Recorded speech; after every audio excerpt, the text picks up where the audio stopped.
আলাইকুম ওয়া রাহমাতুল্লাহি ওয়া বারাকাতুহু।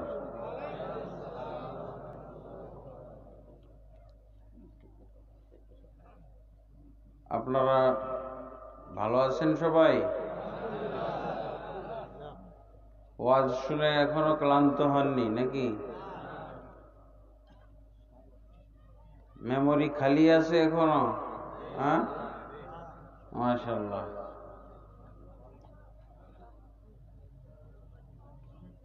তো কি বিষয়ে ওয়াজ হবে?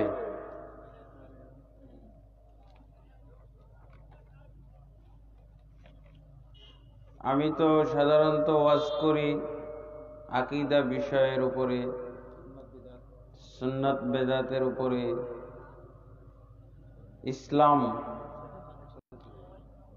ইসলাম বুঝার নিয়ম, আমাদের মাঝে যে ইসলাম আমরা পালন করি এই ইসলাম কি সেই ইসলাম কি না, যে ইসলাম আল্লাহ নাজিল করেছিলেন।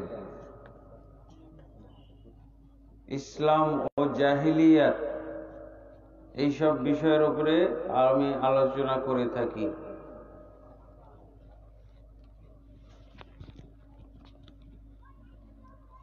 তো ইনশাআল্লাহ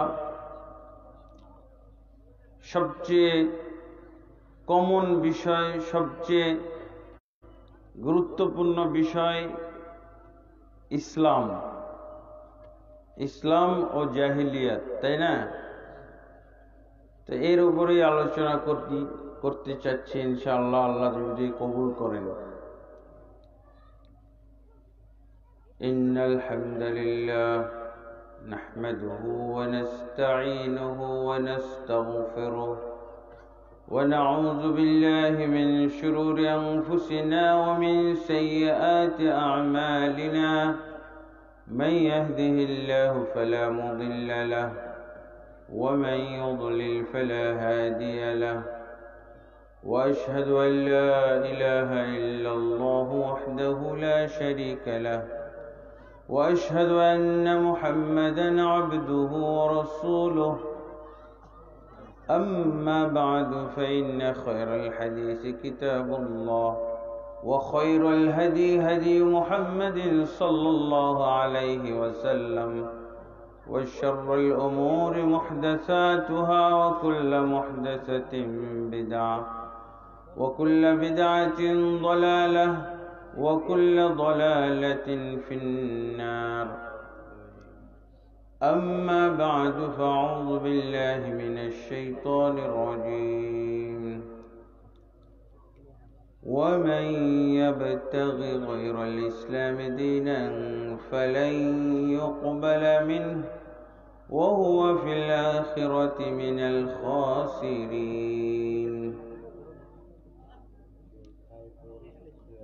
وقال سبحانه أفحكم الجاهلية يبغون ومن أحسن من الله حكما لقوم يوقنون.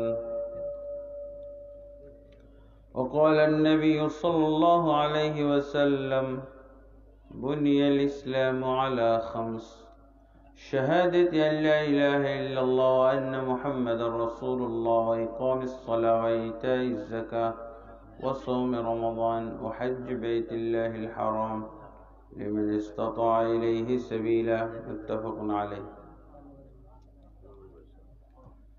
وعن عمر رضي الله عنه قال: لتنقضن عرى الإسلام عروة عروة إذا نشأ في الإسلام من لا يعرف الجاهلية.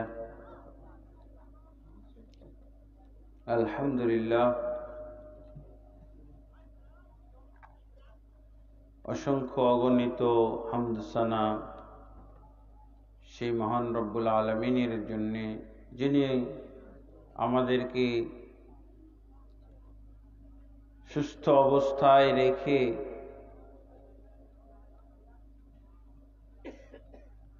এই মাহফিলে আসার জন্য তৌফিক দান করেছেন। আলহামদুলিল্লাহ রাব্বিল আলামিন। অতঃপর নবী মুহাম্মদ রাসূলুল্লাহ সাল্লাল্লাহু আলাইহি ওয়াসাল্লামের প্রতি অসংখ্য অগণিত দরুদ ও সালাম নাজিল হোক। আল্লাহুম্মা সাল্লি আলাইহি আল্লাহুম্মা বারিক আলাইহি। সম্মানিত হাজিরিন, আমি যে বিষয়ে বক্তব্য রেখেছি, বক্তব্য খায়রুল কালামি মা কাল্লা ওয়া দাল্লা ওয়া লাম ইউমিল্লা। সবচেয়ে উত্তম বক্তব্য, সবচেয়ে উত্তম ভাষণ হলো সেই ভাষণ যেই ভাষণটা হবে কম, পরিমাণ কম, অল্প সময়ের জন্য হবে, অল্প সময়ের মধ্যে হবে, সংক্ষিপ্ত হবে, কিন্তু বক্তব্য কিছু একটা নির্দেশ করবে, বক্তব্যের মাধ্যমে দিক নির্দেশনা পাওয়া যাবে এবং তার মধ্যে, এই বক্তব্যের মধ্যে কোনো ধরনের ক্লান্তি থাকবে না, শোনার মধ্যে, বুঝার মধ্যে। তো আলহামদুলিল্লাহ। আচ্ছা বলেন তো, আমাদের আল্লাহ তাবারক ওয়া তাআলা যত নিয়ামত দান করেছেন, সবচেয়ে বড় নিয়ামত কি বলেন? সবচেয়ে বড় নিয়ামতটা কি? আমার সাথে সাড়া দিতে হবে। সবচেয়ে বড় নিয়ামত হলো ইসলাম। এর চেয়ে বড় নিয়ামত আল্লাহ তাবারক ওয়া তাআলা মানব জাতির জন্য দান করেননি। প্রথম কথা হলো, এটার দলিল সূরা আল মায়েদাতে আল্লাহ বলছেন, আল-ইয়াওমা আকমালতু লাকুম দীনাকুম ওয়া আতমামতু আলাইকুম নি'মাতি। আজকের দিন আমি তোমাদের দিনকে পরিপূর্ণ করে দিলাম। দিন বলতে কি? দিন ইসলাম। ওয়া আতমামতু আলাইকুম নি'মাতি, এবং আমার নিয়ামতটিকে সম্পূর্ণ করে দিলাম। নিয়ামতটিকে, নিয়ামতটি বলতে কয়টা নিয়ামত বোঝায়? নিয়ামতটি বলতে অনেকগুলো নিয়ামত না, একটা নিয়ামত বোঝায়, একটি নিয়ামত। আল্লাহর কি নিয়ামত? একটাই? কতগুলো নিয়ামত আছে? কে হিসাব দিতে পারবেন? ওয়াইন তাউদ্দু নি'মাতাল্লাহি লা তুহসুহা। আল্লাহ আবার অন্য আয়াতে বলছেন যে তোমরা যদি আল্লাহর নিয়ামত, আল্লাহর দান, আল্লাহর অনুগ্রহ গণনা শুরু করে দাও, হিসাব নিকাশ শুরু করো, তা আল্লাহ বলছেন লা তুহসুহা, তোমাদের ক্ষমতা নাই গণনা করা। পারবো? কিন্তু আল্লাহ কি বলছেন এই আয়াতের ভিতরে? ওয়া আতমামতু আলাইকুম নি'মাতি, আমি তোমাদের জন্য আমার নিয়ামতটিকে সম্পূর্ণ করে দিয়েছি। আলহামদুলিল্লাহ। তাহলে আল্লাহর দুই আয়াতের মধ্যে পেঁচ লেগে গেল না? আল্লাহ বলছেন আল্লাহর বহু নিয়ামত রয়েছে, এই নিয়ামতগুলোকে, এই উপহারগুলোকে গণনা করতে চাইলে তোমরা গণে শেষ করতে পারবে না। অথচ আল্লাহ এই আয়াতে কি বলছেন? যে আমি তোমাদের জন্য আমার নিয়ামতটিকে পরিপূর্ণ করে দিলাম। একটা নিয়ামতের কথা বলছে। একটা নিয়ামত বলতে কোনটা? ইসলাম। অর্থাৎ ইসলাম হলো এমন একটা নিয়ামত, এই নিয়ামতের মাধ্যমে আল্লাহ যত নিয়ামত সৃষ্টি করেছেন, সমস্ত নিয়ামত ভোগ করা বৈধ হয়। কি হয়? বৈধ হয়। আল্লাহর নিয়ামত কত? অসংখ্য নিয়ামত। তার মধ্যে যেই নিয়ামতগুলোর সাথে এখন বসে আছি আমরা, এই যে আলো, এই যে বাতাস, এই যে আমাদের সাথে শ্বাস প্রশ্বাস, শ্বাস প্রশ্বাস একটা নিয়ামত। আপনার শ্বাসটা যদি কতক্ষণ বন্ধ রাখা হয়, 2-3 মিনিট বন্ধ রাখা হয়, তাহলে আপনি কি আপনার শ্বাস প্রশ্বাস, এই নিঃশ্বাসটা যদি বন্ধ রাখা হয় 2-3 মিনিট, তো কি হবে? লাশ। আপনি হয়ে যাবেন তখন কি? লাশ। এই যে কত বড় বড় নিয়ামত আমার সাথে আছে, এই নিয়ামত গুলো ভোগ করার জন্য, এই নিয়ামত গুলো জায়েজ বৈধ হওয়ার জন্য আল্লাহ তাবারক ওয়া তাআলা নিয়ামত একটা দান করেছেন, সেটার নাম কি? ইসলাম। যারা ইসলাম গ্রহণ না করে, যারা ইসলাম নামক এই নিয়ামত বরণ না করে নিয়েছে, তাদের জন্য আল্লাহর একটি নিয়ামত ভোগ করা, ব্যবহার করা বৈধ নয়, হারাম। বুঝা গেছে? এই জন্য আল্লাহ সূরা আল মায়েদার মধ্যে একটি নিয়ামতের কথা বলছেন, ওয়াতমামতু আলাইকুম নি'মাতি, আর আমি তোমাদের জন্য আমার নিয়ামতটিকে পরিপূর্ণ করে দিলাম। ইসলাম পরিপূর্ণ না? এর আগের শব্দটা তো স্পষ্ট, আল-ইয়াওমা আকমালতু লাকুম দীনাকুম, আজকের দিন আমি তোমাদের জন্য তোমাদের দিন ইসলামকে পরিপূর্ণ করে দিলাম। ওয়া আতমামতু আলাইকুম নি'মাতি, মূলত এই আয়াতের মধ্যে ইসলামের আল্লাহ 3টা প্রশংসা করেছেন। কয়টা প্রশংসা? 3টা প্রশংসা। 1 নম্বর প্রশংসা হলো, দিন ইসলাম হলো এমন একটা ধর্ম, এমন একটা জীবন ব্যবস্থা যে আল্লাহ তাবারক ওয়া তাআলা এই দিনকে তিনি পরিপূর্ণ করে দিয়েছেন।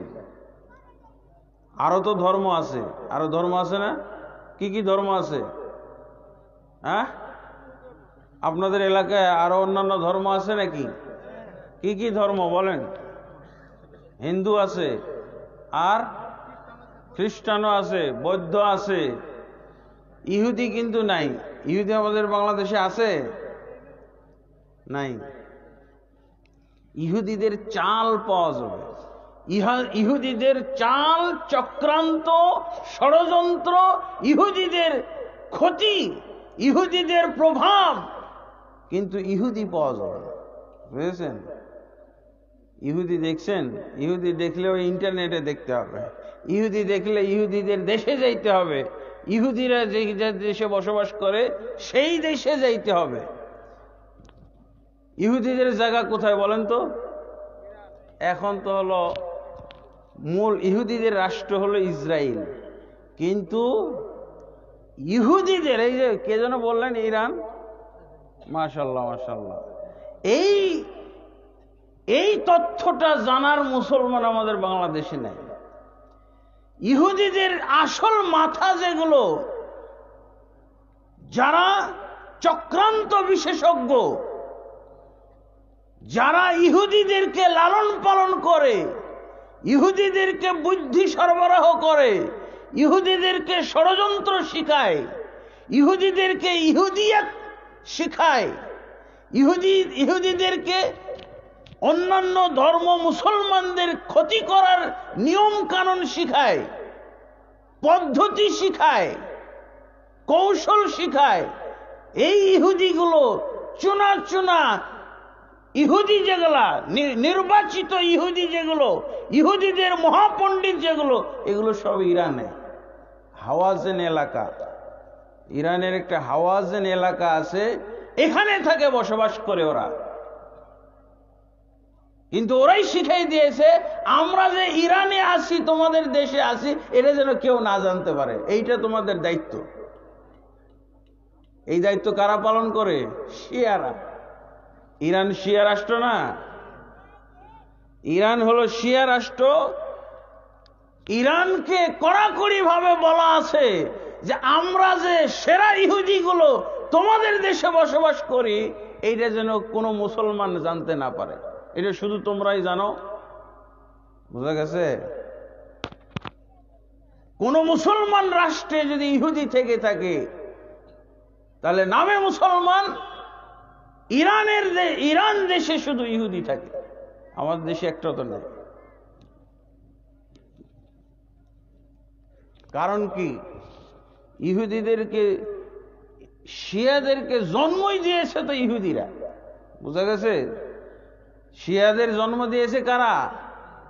ইহুদি। ওই জনক, শিয়াদের যিনি জনক ইহুদি, এই লোকটার নাম জানেন আপনারা? আরে নামটা শিখে নেন, সবাই শিখবেন। নামটা কি? আব্দুল্লাহ। আব্দুল্লাহ সবচেয়ে শ্রেষ্ঠ নাম না? আহাব্বুল আসমা ইলাল্লাহি আব্দুল্লাহ ও আব্দুর রহমান। রাসূলুল্লাহ সাল্লাল্লাহু আলাইহি ওয়াসাল্লাম হাদিসের মধ্যে বলছেন, সহিহ বুখারী মুসলিমের মধ্যে হাদিস এসেছে, আল্লাহর কাছে সবচেয়ে প্রিয় নাম হলো, এক নম্বর নাম হলো, শ্রেষ্ঠতম নাম হলো আব্দুল্লাহ। তারপরে দ্বিতীয় পর্যায়ে নাম কি? আব্দুর রহমান। যেই ইহুদি এই শিয়াদের জনক, শিয়াদের জন্ম দিয়েছিল, সেই ইহুদিটার নাম হলো আব্দুল্লাহ। তো পুরাটা কিভাবে বলে? আব্দুল্লাহ বিন সাবা আল ইহুদি। এইভাবে আমাদেরকে, এটা হলো পুরা নাম তার। কি নাম? আব্দুল্লাহ বিন সাবা আল ইহুদি। বুঝতে পেরেছেন? নামগুলো মুখস্থ করেন কিছু যদি, এটা তো সহজ। আমাদের নবীর পিতার নাম হলো আব্দুল্লাহ, আর তাহলে সবচেয়ে শ্রেষ্ঠ নামটা গ্রহণ করলো না? এ কি হয়েছিল? এ হলো ছদ্ম মুসলিম। ছদ্ম মুসলিম সেজে সে মুসলমানদের মধ্যে ঢুকেছিল কি জন্য? মুসলমানদেরকে ধ্বংস করার জন্য,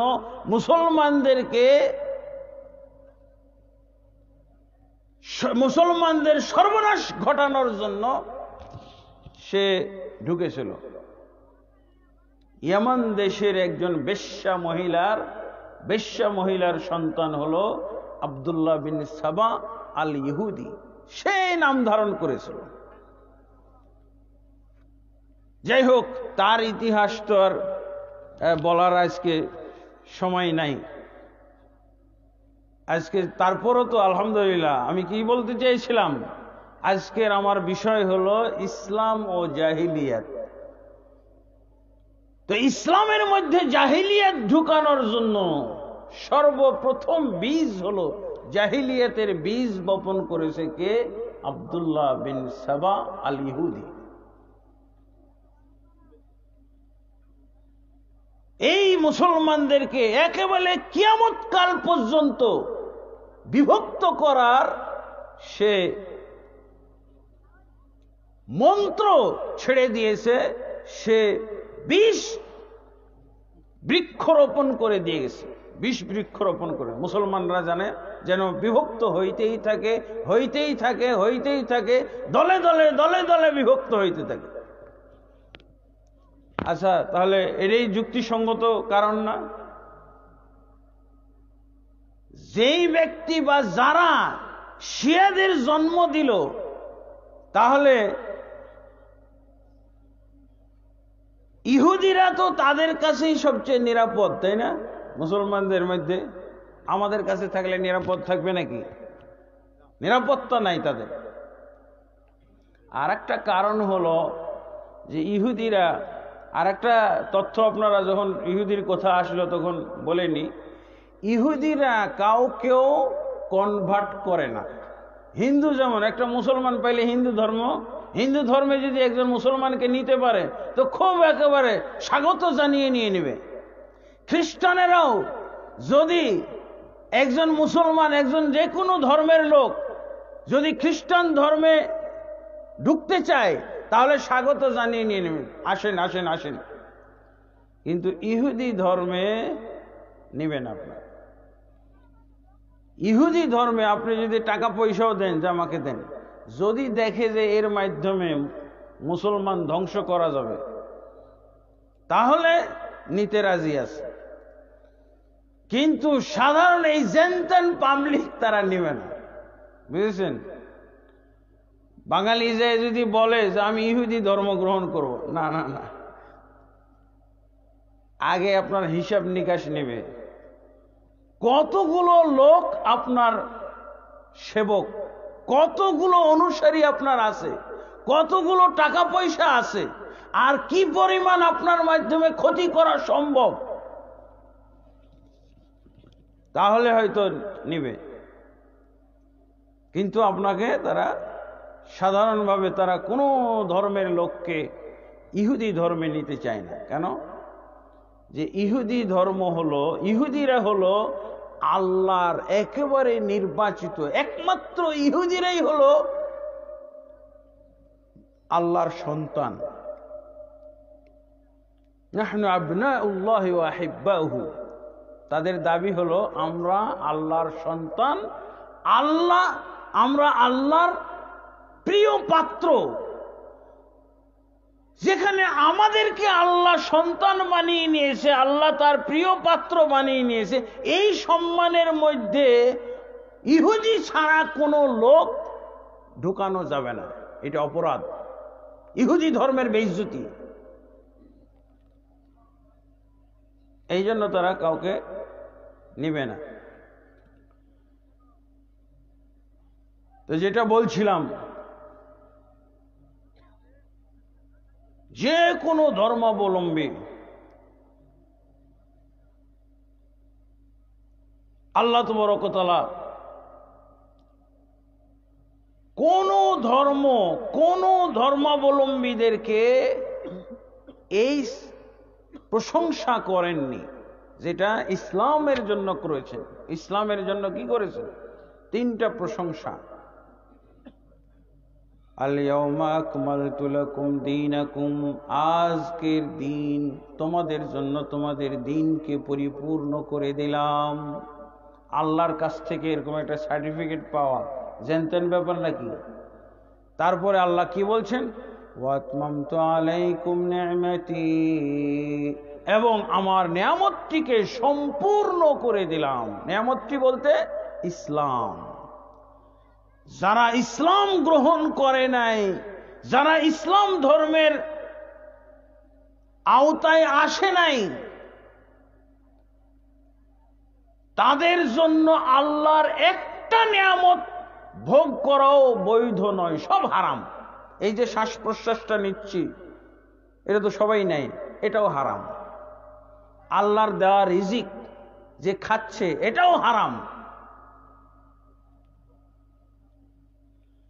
আল্লাহর দেওয়া এই যে অঙ্গ প্রত্যঙ্গগুলো ব্যবহার করতেছে, কি হাত, পা, চক্ষু, কান, লিভার, কিডনি, রক্ত, শিরা উপশিরা, শরীরের মধ্যে যা অঙ্গ প্রত্যঙ্গ আছে একটাও ব্যবহার করা বৈধ নয়। এই জন্য আল্লাহ একটাই কথা বলেছেন, ওয়া আতমামতু আলাইকুম নি'মাতি, আমি তোমাদের জন্য আমার নিয়ামতটিকে সম্পূর্ণ করে দিলাম। মানে ইসলাম কি? একটি আল্লাহর নিয়ামত, যেই নিয়ামতটি অন্যান্য নিয়ামতকে বৈধ করে। নিয়ামতের রাজ্যে ঢুকার দরজা, আল্লাহর নিয়ামতের রাজ্যে ঢুকার দরজা। এই যে প্যান্ডেলটা করেছেন, সব দিক দিয়ে ঢুকা যায় না, একদিক দিয়ে ঢুকতে হয়? ইসলামের দরজা দিয়ে ঢুকতে হবে। আল্লাহর নিয়ামত রাজির বিশ্ব বা আল্লাহর নিয়ামতের রাজ্যের মধ্যে ঢুকতে হলে ইসলামের দরজা দিয়ে ঢুকতে হবে। এছাড়া অন্য কোনো দরজা দিয়ে ঢুকা আল্লাহ বৈধ করেননি। ওয়ারাদিতু লাকুমুল ইসলাম দীনা, আর ইসলামকে তোমাদের জন্য দিন রূপে ধার্য করে আমি আল্লাহ খুশি হয়ে গেলাম। কয়টা সার্টিফিকেট পাইলাম? ইসলামের 3টা প্রশংসা, 3টা প্রশংসার সার্টিফিকেট আল্লাহ কোরআনে আমাদেরকে দান করেছে। এই ইসলামে ঢুকার নিয়ম কি ভাই? ইসলামে কিভাবে ঢুকতে হয়? ইসলামে একটা ঢুকার নিয়ম আছে না? এটা আল্লাহর রাসূল সাল্লাল্লাহু আলাইহি সাল্লাম আমাদেরকে বলে দিয়েছেন। কি বলছেন? ইসলামের সংজ্ঞার মধ্যে পাওয়া যাবে।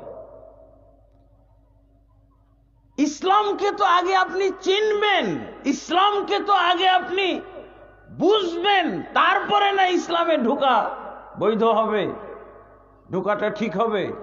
ইসলামে কিভাবে ঢুকতে হয়? কোরআনের নিয়মে ঢুকতে হবে, আল্লাহর নিয়মে ঢুকতে হবে, রাসূলের নিয়মে ঢুকতে হবে, হাদিসের নিয়মে ঢুকতে হবে, নাকি আমার নিয়মে ঢুকতে হবে? কিসের নিয়মে ঢুকতে হবে? আচ্ছা, এবার সবাই একটু মনে মনে চিন্তা করেন তো, আল্লাহর নিয়মে কয়জন ইসলামে ঢুকেছি আমরা? আল্লাহর নিয়ম অনুযায়ী। ইসলামটা কি আল্লাহর না? আল্লাহর নাজিলকৃত ধর্ম না? তা আল্লাহর নিয়ম অনুযায়ী তো আমাকে ইসলামে ঢুকতে হবে, নাকি আমার নিজের নিয়মে ঢুকলে চলবে? আমার নিজের নিয়মে ঢুকলে চলবে না। এই জন্য নিজের নিয়মে যারা ইসলামে ঢুকে এদেরকে কি, নিজের নিয়মে ইসলামে ঢুকার দু একটা নিয়ম বলেন দেখি। নামটা যদি আমার আব্দুল করিম হয়, আব্দুর রহমান হয়, নুরুল ইসলাম হয়, এটা কি আমাদের নিয়মে ইসলামে ঢুকার? এই যে দেখো না, নাম দেখো না। আর একটা নিয়ম কি, আমাদের নিয়মগুলো আগে বলি, কমন পড়ে না? আমাদের নিয়মে ইসলামে ঢুকা আর আল্লাহর নিয়মে ইসলামে ঢুকা।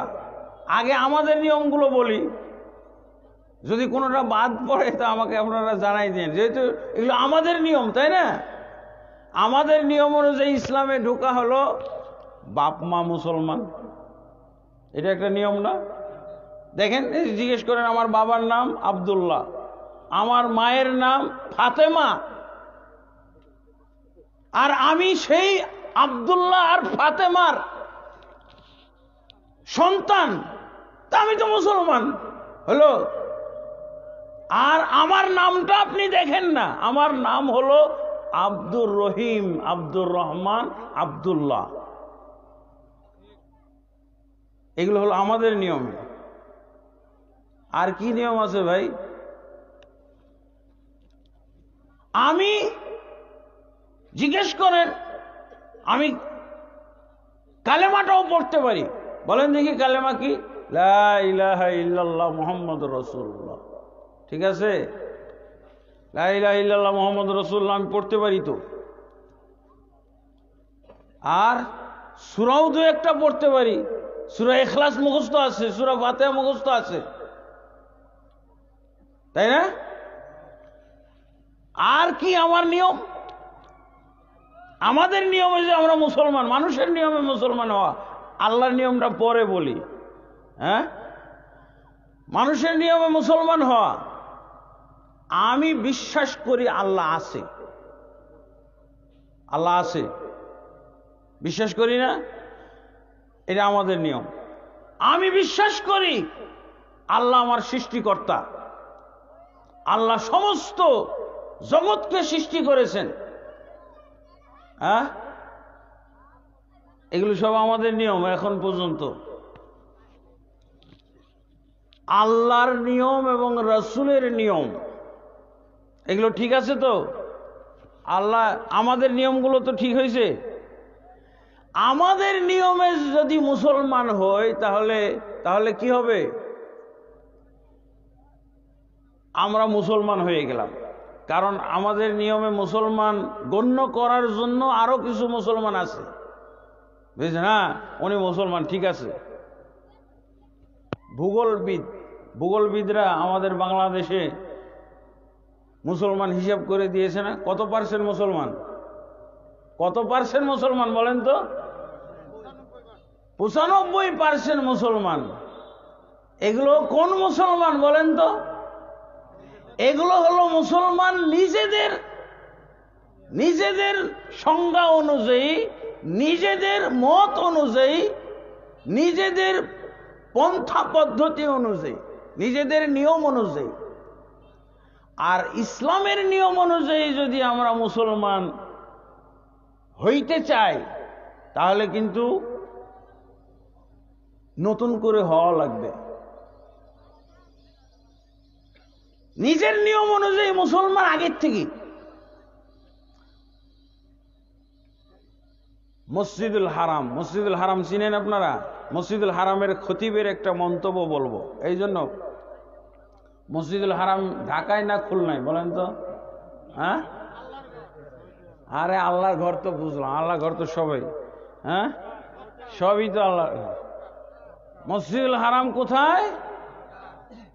মক্কায়। তো মক্কার মসজিদুল হারামের খতিব, প্রাক্তন খতিব আবু সামহ আব্দুল জাহের নুরউদ্দিন, উনি একটা কিতাবের মধ্যে তথ্য লিখেছেন। তথ্যটা কি? আমার বক্তব্য কি বুঝতে পারতেছেন? হ্যাঁ, না ওই যে রবিউল ইসলামকে ডেকে নিয়ে আসবো? আমি কিন্তু গজল পারি না। রবিউল ইসলাম আছে নাকি? রবিউল ইসলাম আমার ছাত্র। হ্যাঁ, তো বললাম যে রবিউল ইসলাম আমার ছাত্র আসছে, তার আমার আনার দরকার কি ছিল? তো মসজিদুল হারামের খতিব আবু সামহ আব্দুল জাহের নুরউদ্দিন হায়াতুল কুলুব, অন্তরের আত্মা, একটা বইয়ের নাম, আরবি ভাষায় লিখেছেন। আরবি মানুষ তো আরবি ভাষাতেই বই লিখবে, ওটা আমার কাছে আছে কিতাবটা। ওইখানে উনি লিখেছেন যে বর্তমান যুগে মুসলমানদের আমল আচরণ দেখে যেটা মনে হয় সেটা হলো, পৃথিবীতে শোনা যায় যে 150 কোটি মুসলমান, কিন্তু হাজারে একজন মুসলমান আল্লাহর সংজ্ঞা অনুযায়ী, আল্লাহর নিয়ম অনুযায়ী, রাসূলের নিয়ম অনুযায়ী, কোরআনের নিয়ম অনুযায়ী, হাদিসের নিয়ম অনুযায়ী, নবীর নিয়ম অনুযায়ী হাজারে একজন মুসলমান বর্তমান যুগে পাওয়া যাবে কিনা সন্দেহ। কে বলছে? আমার মতোই যদু মিয়া। হ্যাঁ, মসজিদুল হারামের খতিব আবু সামহ আব্দুল জাহের নুরউদ্দিন, প্রাক্তন, এখন উনি নাই, মারা গেছেন। আপনারা তো সুদেশীদের নাম জানেন, তাই না? কিন্তু উনি তারা অনেক আগে, ওনাকে আমিও দেখি নাই, যদিও মদিনা ইউনিভার্সিটিতে আমি 90 সনে ভর্তি হয়েছিলাম, এবং 90 সনেই আলহামদুলিল্লাহ আল্লাহর ঘরও দেখছি। 1990, তারও আগে উনি মারা গেছে। ওর বইটা দেখেই বোঝা যায়। তো উনি বলছেন যে 150 কোটি মুসলমান, অথচ হাজারে একজন মুসলমান আছে কিনা সন্দেহ। তা আমি ওই বেচারার এই কথাটা, এই তথ্যটা আমি মিলানোর জন্য হিসাব করা শুরু করলাম যে এই লোক কি সারা পৃথিবী ঘুরলো, এই 150 কোটি মুসলমানের সাথে সাক্ষাৎ করছে? কিভাবে উনি এই জরিপটা করলেন যে হাজারে একজন মুসলমানও আছে কিনা সন্দেহ? পরে চিন্তা করলাম যে উনি বাংলাদেশে আসে নাই। এখনকার ইমামরা তো তাও বিভিন্ন দেশে যায়, বহির্বিশ্বে যায়, তাই না? দেখা যায় সুদেশ সাহেব, মসজিদে নববীর ইমাম সাহেব, আমাদের তো আহলে হাদিসের প্রোগ্রামেও আসছে, তাই না? বাংলাদেশে কয়েকবার আসছে। কিন্তু উনি সেই যুগে এরকম বিভিন্ন বিশ্বে মসজিদুল হারাম, মসজিদে নববীর ইমামরা যাইতো না। তখন এত সহজ ছিল না, এখন যত সহজ। এখন তো ধরেন যে একটা প্লেন রিজার্ভ দিয়ে দেয়, রিজার্ভ প্লেন দিয়ে দেয় সরকার, যান আপনি যেখানে যাবেন। মসজিদুল হারাম, মসজিদে নববীর সম্মান কম নাকি? আলহামদুলিল্লাহ। পরে আমি চিন্তা করে দেখলাম যে উনি তো এমন এক জায়গায় আছে যে উনার বিশ্ব ঘোরার দরকারই নাই, বিশ্বের মুসলমান সব উনার কাছে এসে ঘুরতেছে। হ্যাঁ, তাই না? বিশ্বের মুসলমানেরা, সারা বিশ্বের মুসলমান কোথায় যায় ঘুরে? কাবা ঘরের চতুর্পাশে যে ঘোরাঘুরি দেখেন, এই ঘোরে না, এটাকে কি বলে? তোয়াফ। মাশাআল্লাহ, আরবিতে বলে তোয়াফ। তোয়াফটাও একটা ইবাদত। তোয়াফ সালাত যেমন ইবাদত, নামাজ যেমন ইবাদত, তোয়াফও একটা ইবাদত। তোয়াফের মধ্যে ফরজ তোয়াফ আছে, যেমন ভাবেন ফরজ নামাজ আছে, ফরজ তোয়াফ আছে, সুন্নত তোয়াফ আছে, নফল তোয়াফ আছে, এইরকম। তো আমি চিন্তা করলাম যে উনি কিভাবে সারা বিশ্বের মুসলমানের উপরে জরিপ চালাইলেন। পরে আমি বের করলাম যে উনার তো সারা বিশ্ব ঘোরার দরকার নেই, উনার সামনেই এসে সারা বিশ্বের মুসলমান ঘুরতেছে। তার মানে যারা হজ উমরা করতে যায় তাদেরকে দেখে উনি এই জরিপটা করছে, হাজারে একজন মুসলমান আছে কিনা। হ্যাঁ, যদি সরেজমিনে বাংলাদেশে আসতো উনি, তাহলে কি অবস্থাটা হইতো বলেন তো? আল্লাহু আকবার। তাহলে হয়তো পার্সেন্টেজটা আরো কত যে বাড়তো আল্লাহ ভালো জানেন। আমরা উনাদের কাছ থেকে মসজিদুল হারামের এবং মসজিদে নববীর ইমাম খতিবদের কাছ থেকে লেখাপড়া করেছি। মসজিদে নববীর অনেক খতিব কিন্তু চেঞ্জ হয়। মসজিদে নববীর খতিব মসজিদুল হারামে আসে, মসজিদুল হারামের খতিব মসজিদে নববীতে অনেক সময় পরিবর্তন করা হয়। আর ওনারা আবার মদিনা ইউনিভার্সিটিতে শিক্ষকতাও করেন। তো তারা আমাদের ওস্তাদ হয়ে গেল না? ওস্তাদ আমাদের। তা আমরা যদি জরিপ করি, আমাদের জরিপেই দেখা যায় যে মারাত্মক অবস্থা, বুঝেছেন?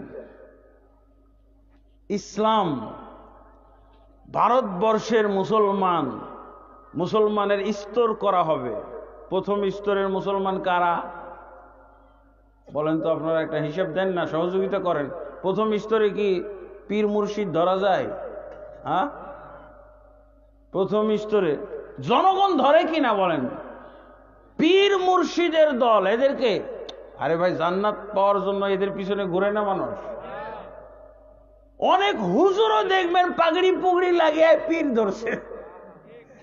হুজুর নিজেই মুফতি, মুহাদ্দিস, প্রিন্সিপাল, মুফাসসির, বিশাল পাগড়ি লাগিয়ে তারই দেখে ফির পীর পীর মনে হয়। পরে পরিচয় নিয়ে জানা যায় যে অমুক অমুক হুজুরের উনি পীর মুরিদ। হ্যাঁ, বড় বড় হুজুররা তো পীরের মুরিদ। তাহলে বোঝা গেল যে বাংলাদেশের, ভারতবর্ষের মুসলমানদের যদি ক্যাটাগরি করা হয়, তাদের যদি ক্লাসিফিকেশন একটা করা হয়, তাহলে ফার্স্ট কারা হবে? পীর মুর্শিদের দল। যেহেতু হুজুররাও লাইন ধরে, হুজুর একটু জান্নাতের কুপন দেন একটু। সহিহ বুখারী পড়াই, তাই কি হয়েছে? সহিহ মুসলিম পড়াই, কি হয়েছে? আবু দাউদ পড়াই, নাসাই পড়াই, ইবনে মাজাহ পড়াই, তাফসীর পড়াই, নাহু পড়াই, সরফ পড়াই, মিশকাত শরীফ পড়াই, যাই পড়াই, কিন্তু জান্নাতের তো কুপন হলো পীর সাহেবের দরবারে। এই জন্য জান্নাতের কুপন নেওয়ার জন্য মাদ্রাসার হুজুররা পর্যন্ত লাইন ধরে কার কাছে? বিভিন্ন পীর সাহেবের, এবং পরিচয় দেয় আমি অমুক পীর সাহেবের মুরিদ। হ্যাঁ, আমি অমুক পীর সাহেবের মুরিদ। কবে যেন দেখলাম একটা ইন্টারনেটে, এক বক্তা, গাইবান্ধা এলাকার বক্তা আর এক পীর সাহেবের কাছে বয়াত করতেছে। হ্যাঁ, বয়াত করতেছে, সেটা আবার প্রচার হয়ে গেছে। দেখলাম চট্টগ্রামে অনেক বড় একটা হুজুর বয়াত করাইতেছে সবাইকে, চায়ের তরিকার উপরে। সব হুজুরের পাল, সব হুজুর পাগড়ি পুগড়ি লাগাও হচ্ছে কি, তার পাগড়ি ধরে সবাই মিলে বায়াত করতেছে। কি জন্য বায়াত করতেছে? পীর ধরার জন্য। আর পীর কেন ধরতে হবে? পীর না ধরলে তো জান্নাত পাওয়াই যাবে না, এই জন্য ধরতেছে। তাহলে বাংলাদেশে, ভারতবর্ষের যদি ক্যাটাগরি, মুসলমানদের ক্যাটাগরি যদি করা হয়, তাহলে 1 নম্বরে হলো পীর মুর্শিদেরা, তাই না? 2 নম্বরে হলো হুজুররা, মুফতি মুহাদ্দিসরা। 3 নম্বরে হলো কারা? ওই ছোটখাটোরা। তারপরে জনসাধারণ, তাই না?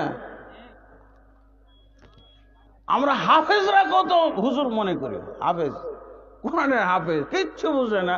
আপনি একটা ওয়ার্ড মিনিং তার কাছে জানতে চাইলে পাবেন না। যে হুজুর বলেন তো আলহামদু মানে কি, পারবে না। 30 পারা কোরআনের হাফেজ, কিন্তু আপনি বিস্মি শব্দটার অর্থ বলেন তো, পারবেন না। বিস্মিটা প্রথম শব্দ না? বিসমিল্লাহির রহমানির রহিম, কোরআনের প্রথম শব্দ হলো বিস্মি।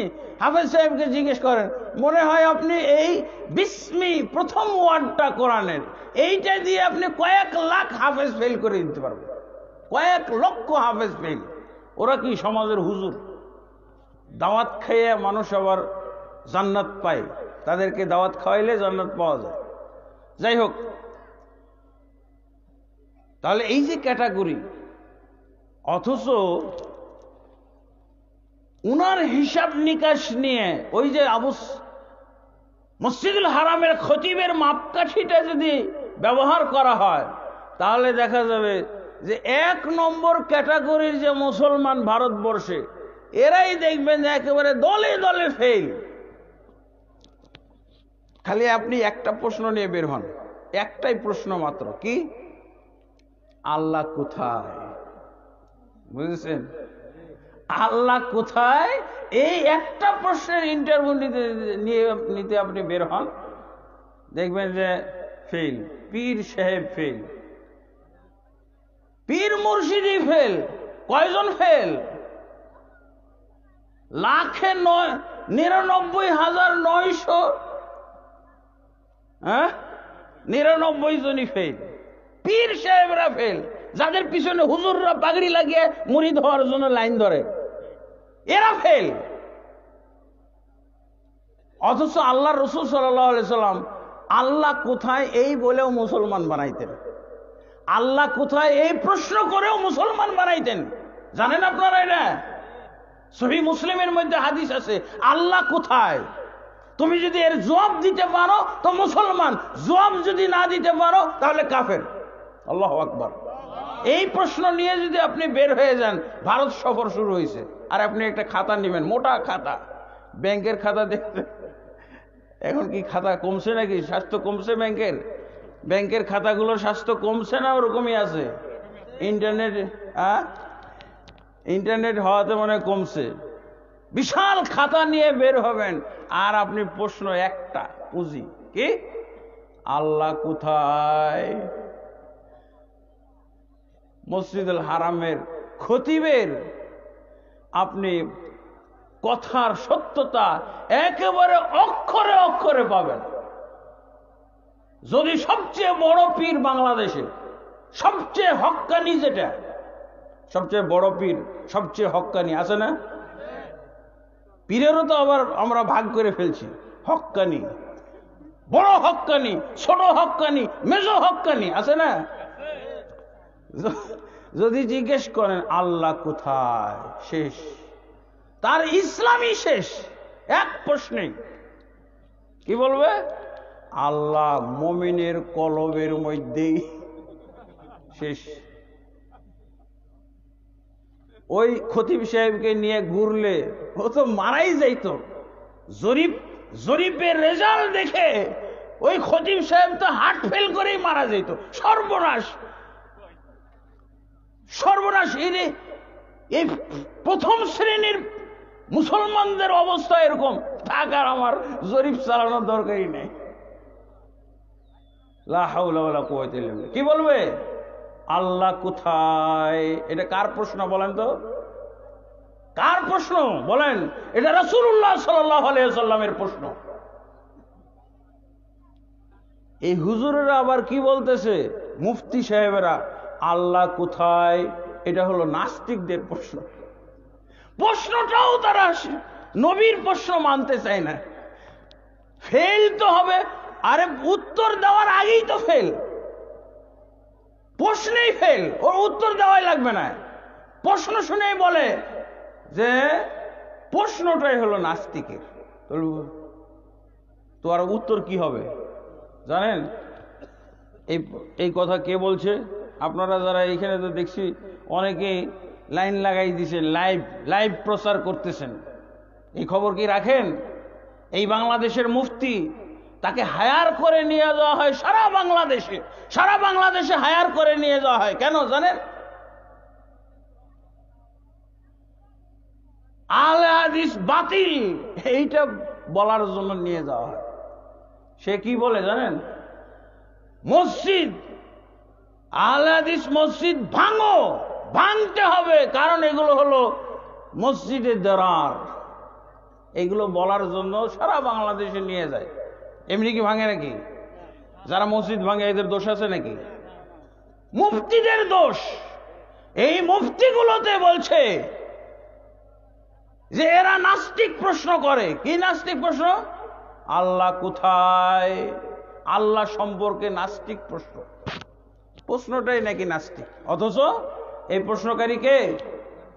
স্বয়ং মুহাম্মদ রাসূলুল্লাহ সাল্লাল্লাহু আলাইহি ওয়াসাল্লাম। মুসলিম শরীফের মধ্যে পাওয়া যায় কিতাবুস সালাত অধ্যায়ের মধ্যে রাসূলুল্লাহ সাল্লাল্লাহু আলাইহি ওয়াসাল্লাম একজন মহিলাকে প্রশ্ন করলেন, মহিলার ইন্টারভিউ নিচ্ছিলেন। একজন সাহাবী বললেন, ইয়া রাসূলুল্লাহ, আমার কৃতদাসী এই মহিলাটার আপনি ইন্টারভিউ নেন, সে কি মুসলমান না কাফের? তা আল্লাহ রাসূল সাল্লাল্লাহু আলাইহি ওয়াসাল্লাম প্রশ্নটা কি করেছিলেন?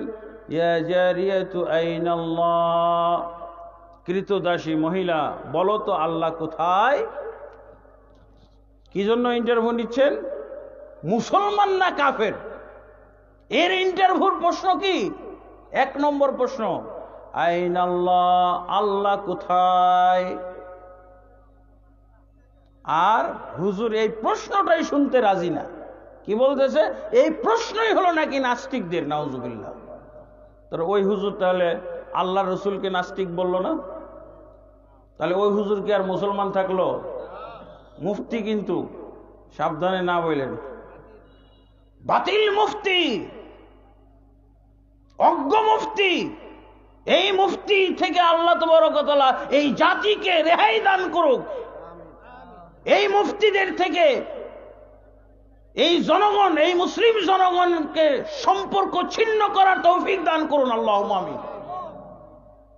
এরা পিস টিভি বন্ধ করেছে এই জন্য যে হুজুরদের থেকে পালিয়ে যাচ্ছে জনগণ, হুজুরদের থেকে ছাড়পত্র নিয়ে পালিয়ে যাচ্ছে, হুজুরদের দরবারে আর তারা হাজিরা দিচ্ছে না, হুজুরদের দরবারে আর আসতেছে না। এই জন্য পিস টিভি বন্ধ করো। বুঝেছেন? পিস টিভি বন্ধ করার কারণ মুফতির গুমর ফাঁস করে ফেলতেছে, ব্যবসা বন্ধ হয়ে যাচ্ছে। দেখেন মুফতি কত ভণ্ড, আমি নাম বলছি না। বলছে রাসূল সাল্লাল্লাহু আলাইহি সাল্লাম কাফের একজন মহিলাকে পরীক্ষা করার জন্য প্রশ্ন করছেন, আইনাল্লাহ, মহিলা তুমি বলো আল্লাহ কোথায়? মহিলাটা কোনো জবাব দিয়েছিল না দেয় নাই? জবাবটা সঠিক হয়েছিল না বেঠিক?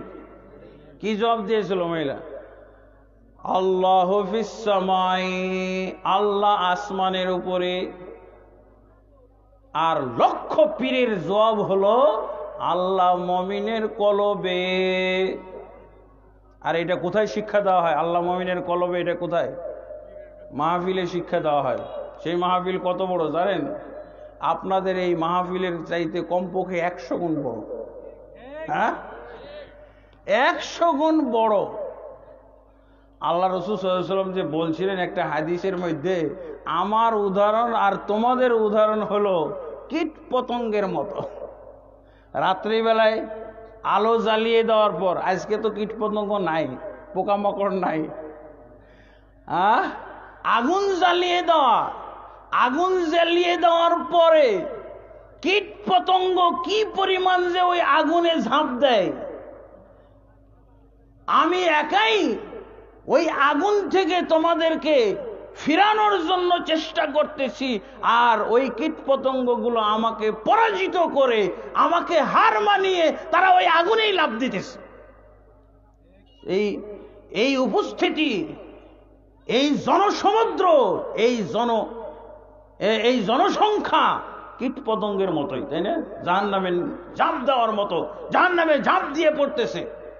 পীর সাহেবের কাছে শিখতেছে কুলুবুল মুমিনিনা আরশুল্লাহ, মুমিনদের কলব হলো আল্লাহর আরশ। জাল হাদিস শরীফ।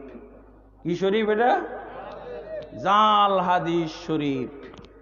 হ্যাঁ, পীর সাহেবের দরবার শরীফে জাল হাদিস শরীফ, এটা খুব মানায়, তাই না?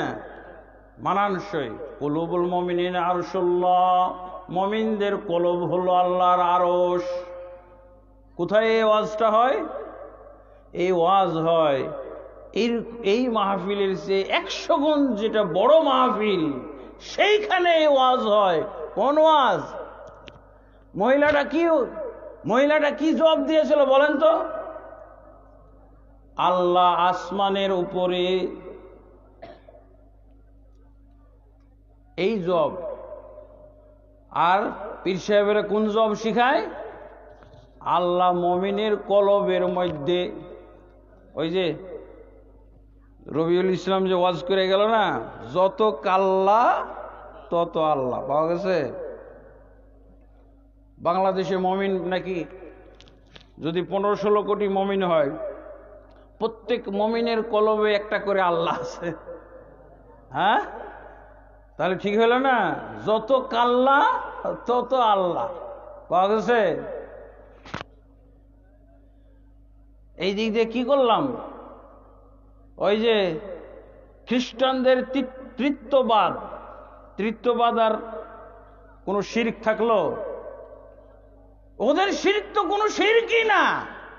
মুসলমানরা যেটা আবিষ্কার করলো সেটা তো আরো মারাত্মক। এরা বলছে যত, প্রত্যেক মুমিনের কলবে আল্লাহ, নাউজুবিল্লাহ, তাই না? আবার কি বলে, আরেকটা ভুল জবাব শোনায়, শিখায়। কোথায়? আল্লাহু ফি কুল্লি মাকান, আল্লাহ সর্বত্রই বিরাজমান। এগুলো জবাব না? জনগণ কার কাছে শিখছে এগুলো? এগুলো শিখেছে পীর সাহেবদের কাছ থেকে, বড় হুজুরদের কাছ থেকে, হুজুরদের কাছ থেকে। তাহলে আমরা মুসলমান, এটাও তো হলাম নিজেদের নিয়মে মুসলমান, তাই না? মুসলমান কিন্তু নিজেদের নিয়মে, আর এটা বলতে পারি খুব জোর হুজুরের নিয়মে। আমাদের নিয়মে আর হুজুরের নিয়মে মুসলমান। রাসূলের নিয়মে মুসলমান হইতে হলে কি জবাব হইতে হবে বলেন? আল্লাহু ফিস সামাই, আল্লাহ আসমানে, আরশের উপরে। আর রহমান আলাল আরশি ইস্তাওয়া, রহমান আরশের উপরে সমুন্নত। কোরআনের কথা না? সূরা তাহার 5 নম্বর আয়াত। ইউদাব্বিরুল আমরা মিনাস সামাই ইলাল আরদ, সূরা সিজদার 5 নম্বর আয়াত। আসমান থেকে জমিনের সব কাজগুলো আল্লাহ পরিচালনা করে থাকেন। বলেন তো, সুধী সমাজ সবাই তো জানেন আল্লাহর রসুলের মেরাজ হয়েছিল। কোথায় গেছিলেন? কোথায় গেছিলেন? এটি কি দলিলের কথা না বেদলিলের কথা? দলিলের কথা। সহিহ বুখারী এবং মুসলিমে আছে। আল্লাহ রসুল আল্লাহর কাছে গেছিলেন, ওরাই বলে আল্লাহর কাছে গেছিল, আল্লাহর সাথে দেখা করতে গেছিল। হ্যাঁ, আল্লাহর সাথে নাকি দেখাও হয়েছে, কিন্তু আবার নিরাকার। আল্লাহর সাথে দেখা করছে কে? মুহাম্মদ সাল্লাল্লাহু আলাইহি ওয়াসাল্লাম। কোথায় যে দেখা করছে? মক্কা থেকে মসজিদুল আকসা, সেখান থেকে প্রথম আসমান, দ্বিতীয় আসমান, তৃতীয়, চতুর্থ, পঞ্চম, ষষ্ঠ, সপ্তম, সিদরাতুল মুনতাহা, আরশ পর্যন্ত গেলেন। যে কি হলো? আল্লাহকে দেখলেন। তো আল্লাহ যদি মুমিনের কলবের মধ্যেই থাকে, আল্লাহ যদি সর্বত্রই বিরাজমান, তাহলে এত পরিশ্রম কি কেন? এই ওয়াজ আপনি করেন কেন হুজুর? এই ওয়াজ থেকেও কি কিছু শিখেন না? আপনার মুখ দিয়ে যে এই ওয়াজগুলো বের হয়, এই ওয়াজ থেকে আপনি আকীদা নিতে পারেন না? ওয়াজ এক মাঠে আর আকীদা আর এক মাঠে থেকে গেল। এটা কেমন ওয়াজ হলো? হুজুরই তো ওয়াজ বুঝে না। ওয়াজ বুঝে? এই ওয়াজ, মেরাজের ওয়াজ কে করে?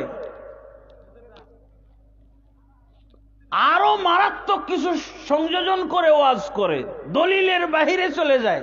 বলছে নবী সাল্লাল্লাহু আলাইহি সাল্লাম অনেক কথা বলছে, জুতা পায়ে দিয়ে গেছে, জুতা খুলতে চাইছে, আল্লাহ রাসূল সাল্লাল্লাহু আলাইহি ওয়াসাল্লাম আরশে গেছে। হুজুরদের ওয়াজ এগুলো হলো ওয়াজের সাথে আওয়াজ, ওয়াজের সাথে কিছু আওয়াজ মিলাই নাই, তাই না? ওয়াজ হলো কোনটুক? ওয়াজ হলো কোরআনের সাথে যেটুক মিলে, হাদিসের সাথে দলিলের সাথে যেটুক মিলে, আর বাকিটু ওয়াজের সাথে আওয়াজও মিলায়। আল্লাহ রাসূল সাল্লাল্লাহু আলাইহি ওয়াসাল্লাম আরশে গেলেন, আরশে যাওয়ার পর রাসূলুল্লাহ সাল্লাল্লাহু আলাইহি ওয়াসাল্লাম আদবের কারণে জুতাটা খুলে ফেলতেছিলেন।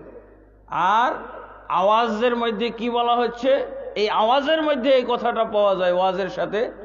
আল্লাহ তখন বললেন যে না মুহাম্মদ, আমি তোমার জুতার ধুলি নেওয়ার জন্য অপেক্ষায় আছি, আর তুমি জুতাটা খুলে ফেলতেছো। না, জুতা নিয়ে আসো, আমার আরশটা ধন্য হোক। এটা হলো ওয়াজের সাথে কি আওয়াজ। হ্যাঁ, এত কাহিনী হইল, তারপরও আপনি এটা ভুলতে পারলেন না।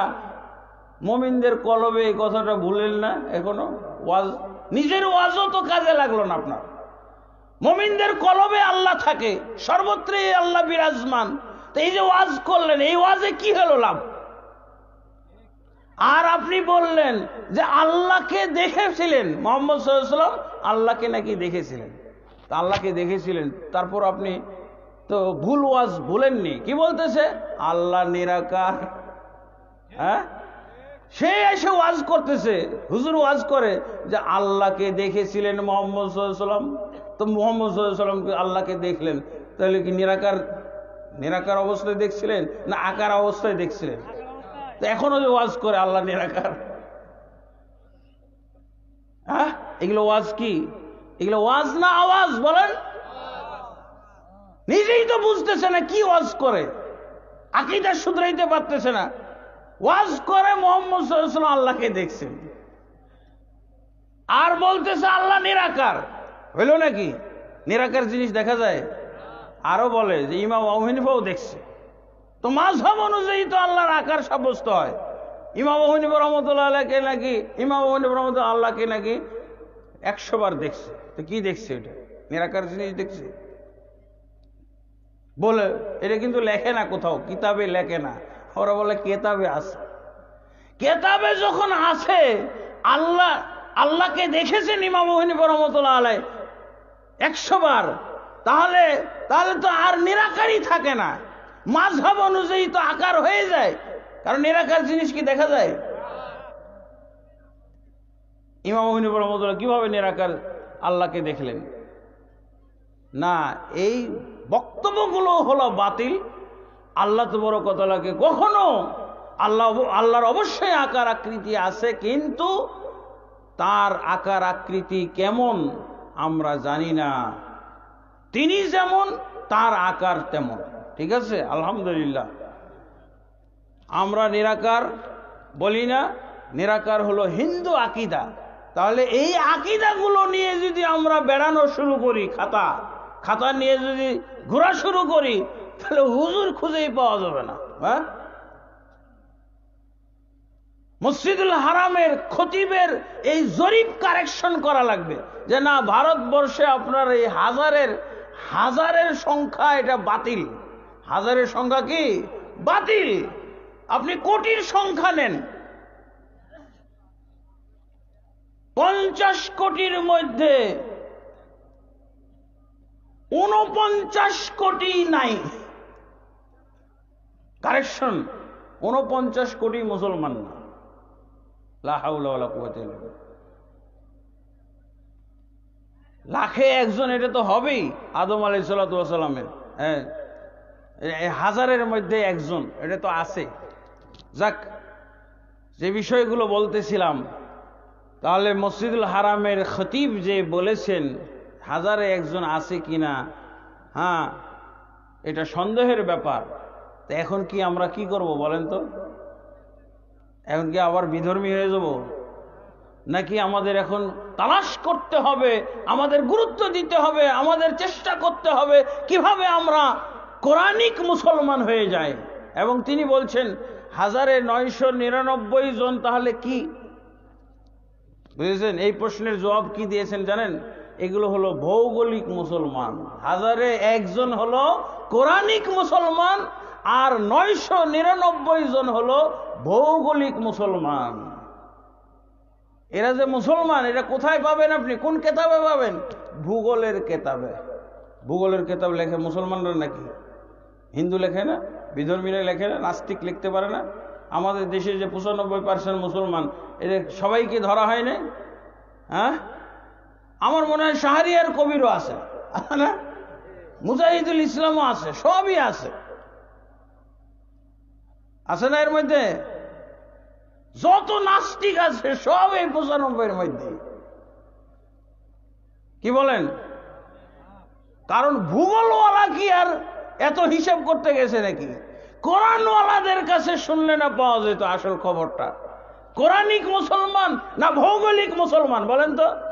এবার মুসলমানের প্রকার পাইছেন? যারা নিজের নিয়মে মুসলমান হয়, যারা হুজুরের নিয়মে মুসলমান হয়, তারা হলো ভৌগোলিক মুসলমান। আর কোরআনিক মুসলমান হইতে হলে অবশ্যই আল্লাহর নিয়ম অনুযায়ী মুসলমান হইতে হবে কি না? এই জন্য আল্লাহ সম্পর্কে আকীদা, নবী সম্পর্কে আকীদা, আল্লাহ যেভাবে বলে দিয়েছেন, রাসূল যেভাবে বলে দিয়েছেন, তারপরে ইসলাম সম্পর্কে আকীদা, আল্লাহ রাসূল সাল্লাল্লাহু আলাইহি ওয়াসাল্লাম যেভাবে বলেছেন। আকীদাগত বিষয় তো আমরা কিছু আজ করলাম, কিছু নিলাম। আল্লাহ কোথায়? আল্লাহ আরশের উপরে, আসমানের উপরে।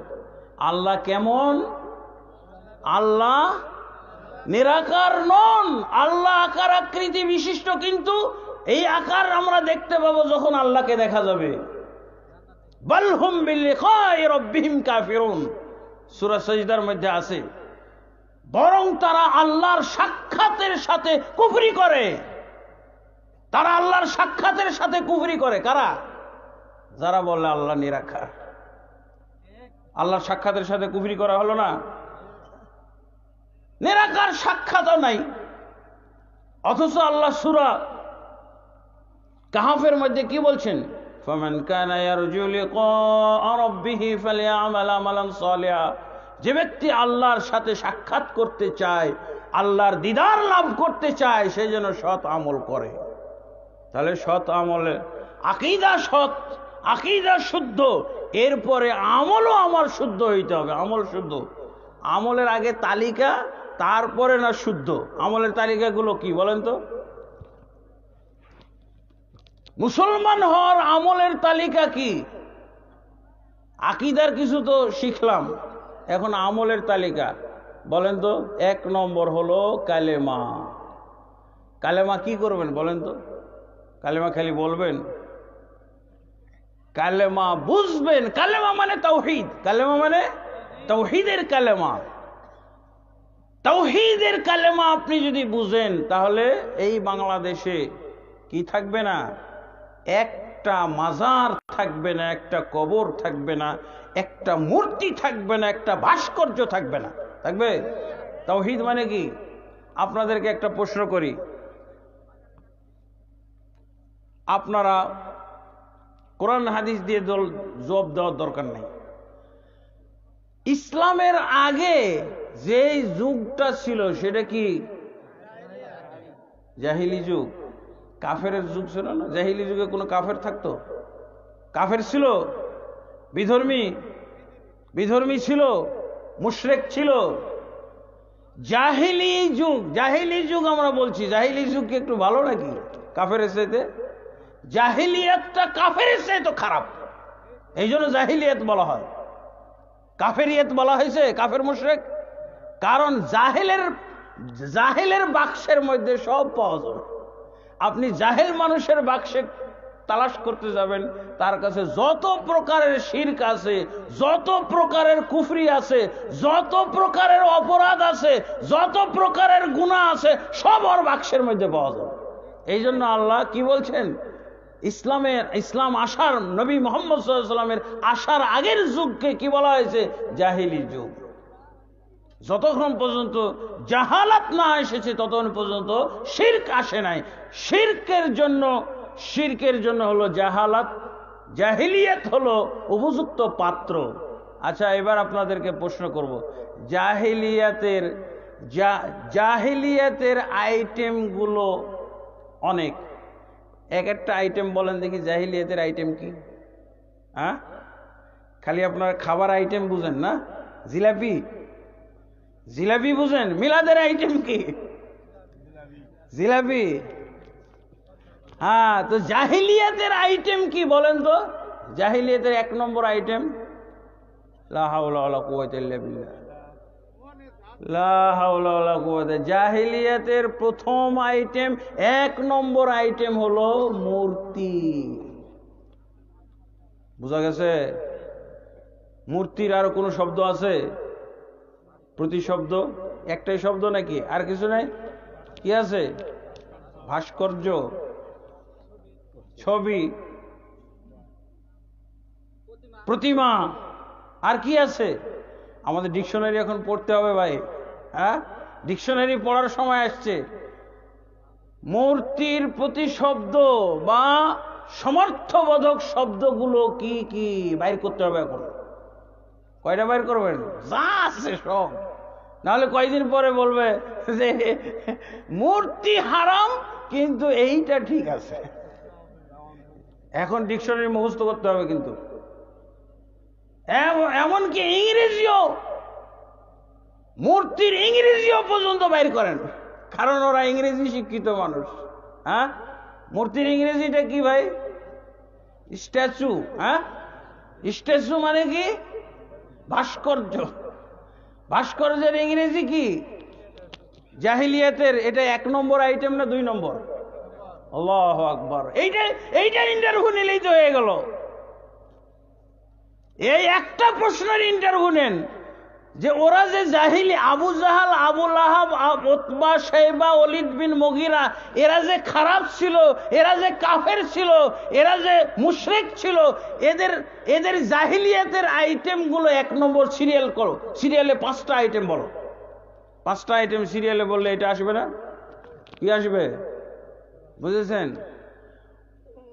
একটা মূর্তি যখন বানানো হয় তখন ওইটার নাম ভাস্কর্য। হ্যাঁ, আর যখন পূজা শুরু হয় তখন ওইটা মূর্তি। তো একটা মূর্তি তো হবে না ভাস্কর্য ছাড়া। হ্যাঁ, আগে তো আপনি ভাসাবেন ওকে, আগে তো তৈরি করবেন। তৈরি করার সময় কি পূজা হয় নাকি? কমপ্লিট হয়ে যাওয়ার পর শুরু হয়। এই রে ব্যাককলের দল বলছে। হ্যাঁ, অথচ তৈরি করার আগেই পূজা হয়, জানেন? তৈরি করার আগে পূজা হয় না? ওই লোকটার ভাস্কর্য কেন করতে হবে? তাকে সম্মান জানানোর জন্য, শ্রদ্ধা নিবেদনের জন্য, তার জিকির করার জন্য। আগেই পূজা, তারপরে ভাস্কর্য। পূজা তো আগেই মনেই মনে পূজা হয়েছে, পরিকল্পনায় পূজা। ওকে স্মরণ করতে হবে, জিকির করতে হবে, জিকির আজকার চলতে হবে। এত বড় মানুষ, তার জিকির হবে না? এটা হলো জিকির মানে কি? স্মরণ রাখা। অন্তরে গাইথা রাখা, শ্রদ্ধা নিবেদন করা। আল্লাহকে আমরা কি করব? ভক্তি এবং শ্রদ্ধার সাথে আল্লাহর ইবাদত করা। বোঝা গেছে?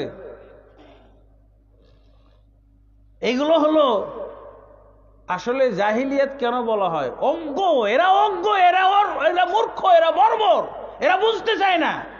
প্রত্যেকটা মূর্তির পূর্বের অবস্থা হলো ভাস্কর্য। মূর্তি আর ভাস্কর্য আলাদা না। বানানো কমপ্লিট, তারপরে শুরু হয়ে গেল এটা মূর্তি। বানানোর পর্যন্ত হলো ভাস্কর্য। কারণ বানাইতে থাকার সিজা দেয় নাকি? ভক্তি সম্মান করে? মিস্ত্রিরা কোনো ভক্তি সম্মান করে নাকি? মিস্ত্রিরা কি করে? মিস্ত্রি খালি বানায়, পা লাগায়, হাত লাগায়, এই লাগায়, সেই লাগায়, ওর চেহারাতে কত কি ঠেকায়। হ্যাঁ, পরে কমপ্লিট হয়ে যায়। তখন এটা সে সময় কি আর কেউ পূজা করে নাকি? শ্রদ্ধা নিবেদন করে নাকি? ফুল দেয় নাকি? হ্যাঁ, জিকির করে নাকি? স্মরণ রাখে নাকি? আপনারা আমার সাথে দ্বিমত পোষণ করতে পারেন। আচ্ছা, জাহিলিয়াতের এক নম্বর আইটেম যদি এটা না হয় তো কোনটা বলেন ভাই? জাহিলিয়াতের আইটেমটা কি? কেন ওরা জাহিল? কি কাজের কারণে জাহিল? এই আবু জাহাল আবু লাহাবরা কি কারণে জাহিল হলো? আপনি বলে দেন আমাকে। জাহিলিয়াতের আইটেমগুলো আপনাকে আমি সাজাইতে বললাম, এই টেবিলের মধ্যে সাজান। 1 নম্বর আইটেম, 2 নম্বর, এটার নাম কি? এইভাবে আইটেম, জাহিলিয়াতের আইটেম সাজান আপনি টেবিলের উপরে, দেখি ওর মধ্যে আছে কিনা আপনার মূর্তি ভাস্কর্য, এগুলো আছে কিনা। হ্যাঁ, 1 নম্বর, এটা হলো 1 নম্বর। 2 নম্বর কি? 2 নম্বর হলো তাদেরকে সুপারিশকারী মনে করা, তারাকে ওসিলা মনে করা। এইরকম করতে করতে জাহিলিয়াতের 111টা আইটেম আছে। কয়টা? 111টার মধ্যে 1 নম্বর হলো এটা, যেটা নিয়ে এখন বিতর্ক চলতেছে। ওই ভৌগোলিক মুসলমানদের পণ্ডিতরা বলতেছে না, ভাস্কর্য আর মূর্তি আলাদা আলাদা আলাদা আলাদা। ওরা কি মৌলবি নাকি? ওরা কি কিতাব বুঝে? যারা বলতেছে আলাদা জিনিস, ওরা কি কিতাব বুঝা লোক নাকি? ওরা কি মুফতি? ওরাই তো মূর্তি, ওরাই মূর্তি, ওরা মুফতি না, ওরা মূর্তি।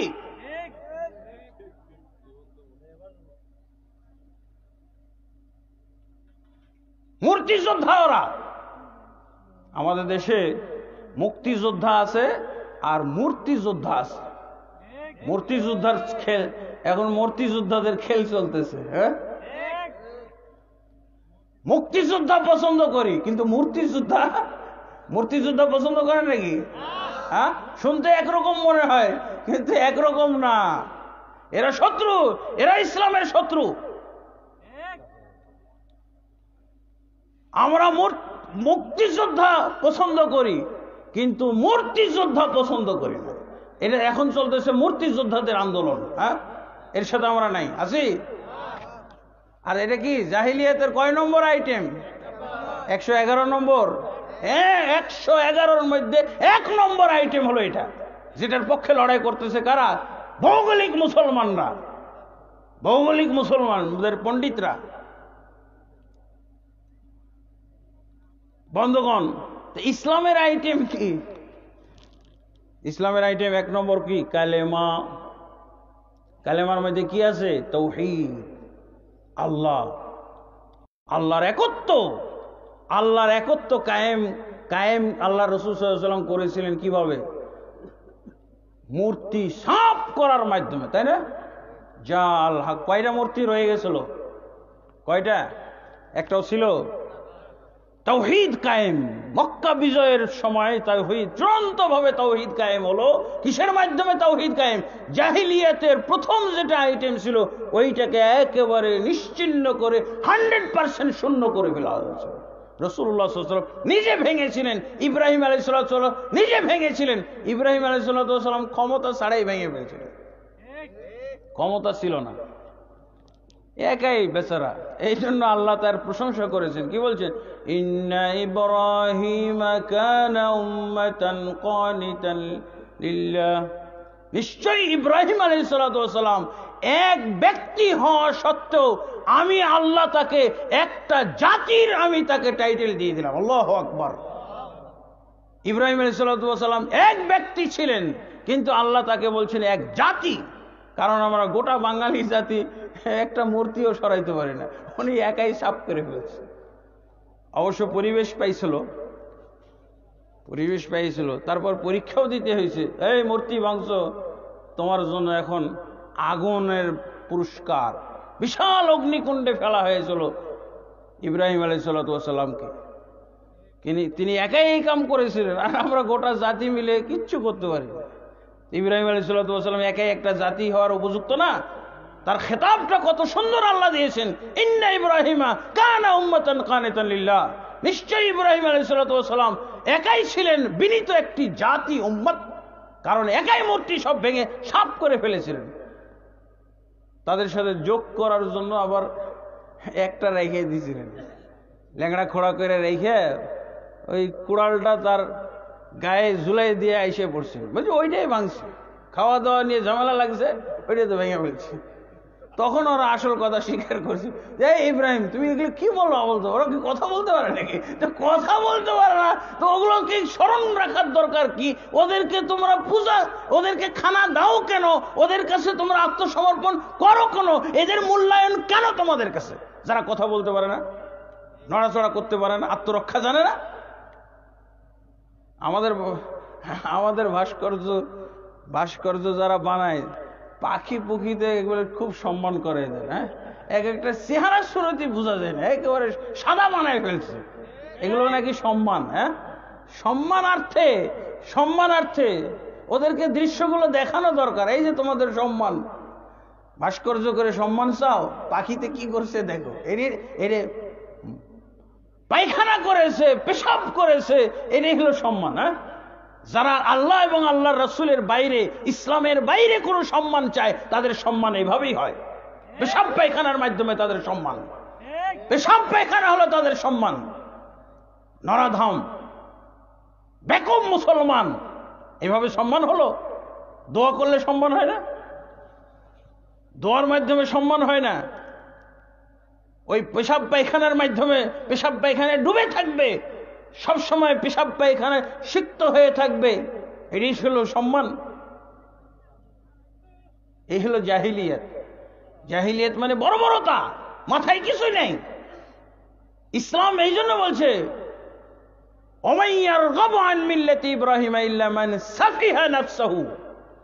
ইব্রাহিমের মিল্লত থেকে ওই ব্যক্তি দূরে সরে যায় যে নিজেই নিজেকে নির্বোধ বানিয়েছে। এগুলো নির্বোধদের কারণ না? এটা দেখলেও তো খারাপ লাগে। আমি একটা জিন্দা মানুষ, আমার যদি মাথায় একটা পাখিতে পায়খানা করে দেয়, পাখির পায়খানা নিয়ে আমি হাঁটলে কত মানুষ আমার প্রতি দরদি হবে জানেন? হায় হায় সর্বনাশ, কি করছে আসেন একটু ধুয়ে দিই। আবার এই ওয়াজ শুনে আবার ধুয়ে দেওয়ার লোক নিয়োগ করবে নাকি? প্রতিদিন গোসল করানোর ব্যবস্থা করবে নাকি আবার? হ্যাঁ, সম্মান করলে তো তাই করা দরকার, বাজেট। হ্যাঁ, পাখি একবার হাগলেই সাথে সাথে পরিষ্কার। সম্মান করলে ভালো করে সম্মান করবেন না? চিনাই যায় না ভাই, কতগুলো ছবিতে পাওয়া যায়, ইন্টারনেটে ছবি ভাইসে বেড়াচ্ছে। আর এই সর্বনাশ, এই কৃতিমান সন্তান, কৃতি সন্তানকে মানে পাখির পায়খানার মধ্যে চেহারা সুরতি বোঝা যায় না। কৃতিমান সন্তান, হ্যাঁ, কৃতি সন্তানের অবস্থা খারাপ। আল্লাহ তাবারক ওয়া তাআলা আমাদেরকে হেদায়েত দান করুন। ইসলাম হলো বুদ্ধি, বিচক্ষণতা, ইসলাম হলো বিবেচনা, ইসলাম হলো বিবেক, ইসলাম হলো জ্ঞান বুদ্ধির নাম। এবং আল্লাহ বলেই দিয়েছেন পরিষ্কার করে, যারা মিল্লাতে ইব্রাহিমের ধর্ম থেকে বিচ্যুত হয়, এরা হলো নির্বোধ, নিজেরাই নিজেদেরকে নির্বোধ বানিয়েছে। আল্লাহ বলেই দিয়েছেন নির্বোধদের কাম। আল্লাহ তাবারক ওয়া তাআলা দেখেন, আল্লাহ রাসূল সাল্লাল্লাহু আলাইহি ওয়াসাল্লাম যদি আমরা উম্মত হয়ে থাকি, তাহলে আল্লাহ রসুলের এই হাদিসটা কি করব? রাসূলুল্লাহ সাল্লাল্লাহু আলাইহি ওয়াসাল্লাম নিয়োগ দিয়েছিলেন আলী রাদিয়াল্লাহু আনহুকে। আলী রাদিয়াল্লাহু আনহু কিসের জন্য নিয়োগ দিয়েছিলেন? একটা জিহাদের সময় জিহাদ করবে, আর বাড়িতে যখন থাকবে তখন বাড়ির কাজ ছিল ওনার। কি ভেঙে? দুইটা জিনিস ভাঙার দায়িত্ব ছিল। কি? একটা হলো ভাস্কর্য, যেখানে যত ভাস্কর্য আছে, আলী তোমার ডিউটি হলো ভেঙে ফেলা। আর কি? উঁচু কবর, যে সমস্ত কবরের উপরে বিল্ডিং হয়েছে, এই কবরগুলোকে ভেঙে চুরমার করে ফেলতে হবে। এটা ছিল আলী রাদিয়াল্লাহু আনহুর ডিউটি। উনি যখন খলিফা হয়ে গেলেন, আবুল হাইয়াজ আসাদিকে ডেকে বললেন, আবুল হাইয়াজ, আবআসুকা আলা মা বাআসানি রাসূলুল্লাহ সাল্লাল্লাহু আলাইহি ওয়াসাল্লাম, লা তাদা তিমসালান ইল্লা তামাসতাহু ওয়ালা কবরান মুশরিফান ইল্লা সাওয়াইতাহু। আবুল হাইয়াজ, আমি খলিফা হয়ে গেছি, আমি এখন গোটা জাতির উম্মতের আমি খলিফা, দায়িত্বশীল, আমি প্রেসিডেন্ট। আমার আর এই কবর ভেঙে বেড়ার আর সুযোগ নাই।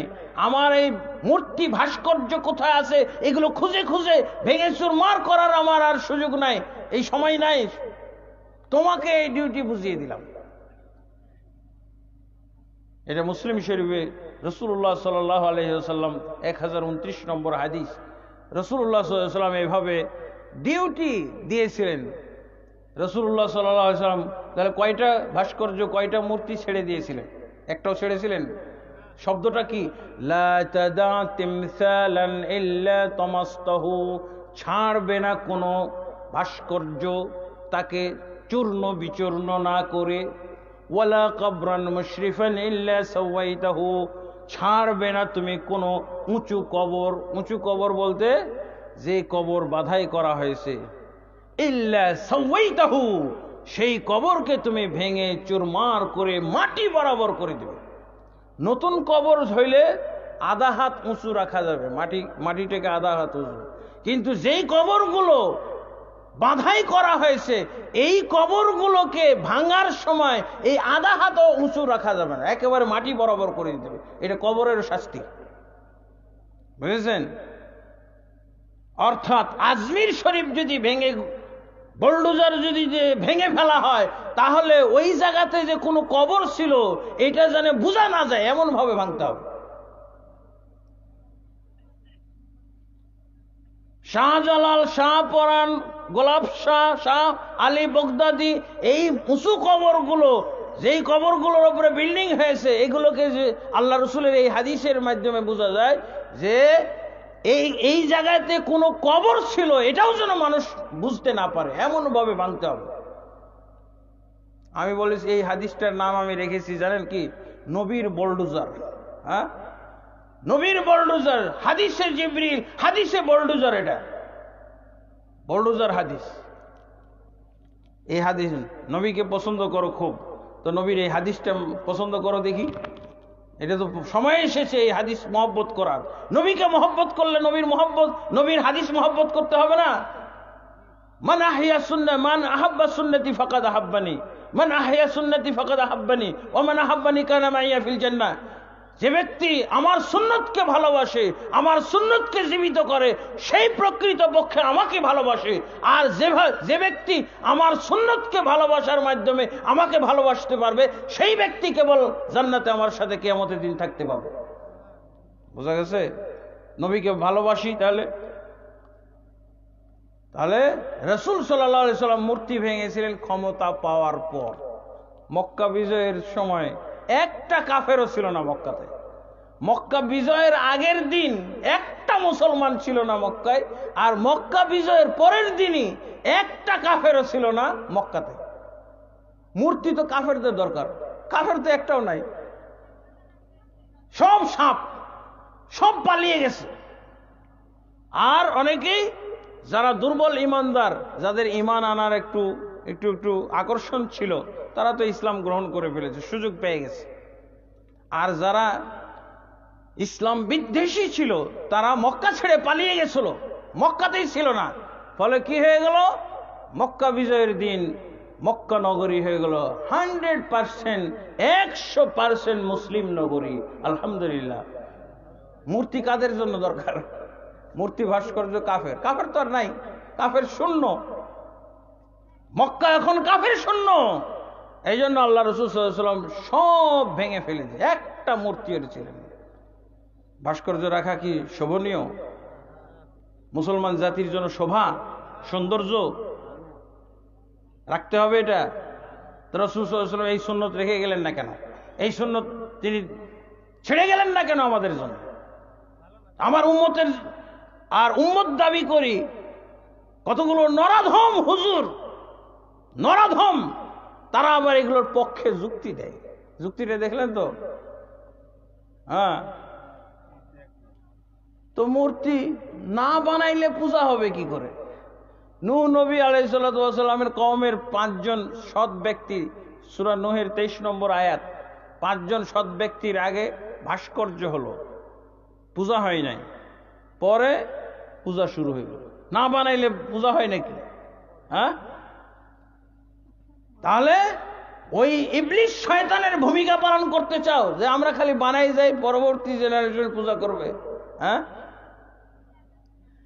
মূর্তি আর ভাস্কর্য একই কথা।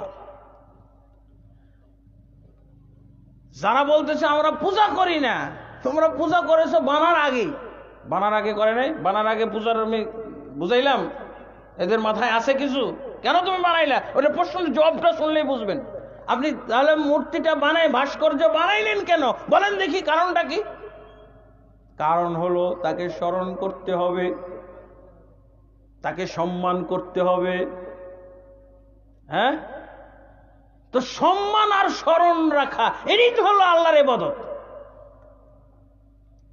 আল্লাহর ইবাদত তো আগে, আল্লাহর ইবাদত তো তাকে আগেই দিয়েছো। আচ্ছা, মুহাম্মদ সাল্লাল্লাহু আলাইহি ওয়াসাল্লামের যদি একটা ভাস্কর্য বানায় কেমন হবে? ওদেরকে জিজ্ঞেস করেন তো, যে তোমরা যদি নেতার ভাস্কর্য বানাও, আমরা কিন্তু ইব্রাহিম নবীরটা বানাবো, মুহাম্মদ সাল্লাল্লাহু আলাইহি ওয়াসাল্লামের ভাস্কর্য বানাবো। যদি সম্মানী হয়, যদি ইজ্জত হয়, তাহলে ওটা বানাইতে দেয় না কেন? বানাইতে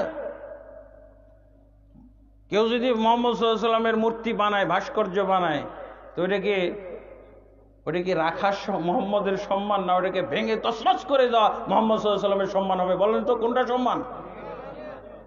মুহাম্মদ সাল্লাল্লাহু আলাইহি ওয়াসাল্লামের ভাস্কর্য বানানো এটা কি মুহাম্মদ সাল্লাল্লাহু আলাইহি ওয়াসাল্লামের সম্মান, না মুহাম্মদ সাল্লাল্লাহু আলাইহি ওয়াসাল্লামের অপমান? ভাঙলে সম্মান থাকবে নাকি রেখে দিলে সম্মান থাকবে? বুঝা গেছে? ভাস্কর্য ভাঙলে সম্মান, থাকলে অপমান। দেখেন না পাখি কিভাবে মতে আর আগে, হ্যাঁ, দেখেও বুঝতে পারেন না? পাখিতেই তো শিক্ষা দিচ্ছে। পাখির শিক্ষা, পাখির তালিম থেকেও বুঝেন না কিছু? তাহলে জাহিলিয়াত বুঝেছেন, ইসলাম, ইসলামের আইটেম কি বলেন? ইসলামের আইটেম হলো 1 নম্বর কালেমা, 2 নম্বরটা কি? কয় ওয়াক্ত সালাত? কয় ওয়াক্ত সালাত? কাদেরকে এগুলো পালন করতে হবে? যারা আল্লাহর দৃষ্টিতে ইসলামের মধ্যে আসতে চায়, আল্লাহর কোরআনের দৃষ্টিতে, নবীর দৃষ্টিতে। তারপরে 3 নম্বর আইটেমটা বলেন, যাকাত, যাকাত দিতে হবে। তারপরে 4 নম্বর রমজানের সিয়াম, 5 নম্বর হজ উমরা। বোঝা গেছে? এগুলো হলো ইসলামের আইটেম। এগুলো যারা ইসলামের এই আইটেমগুলোর মাধ্যমে মুসলমান হইতে হবে।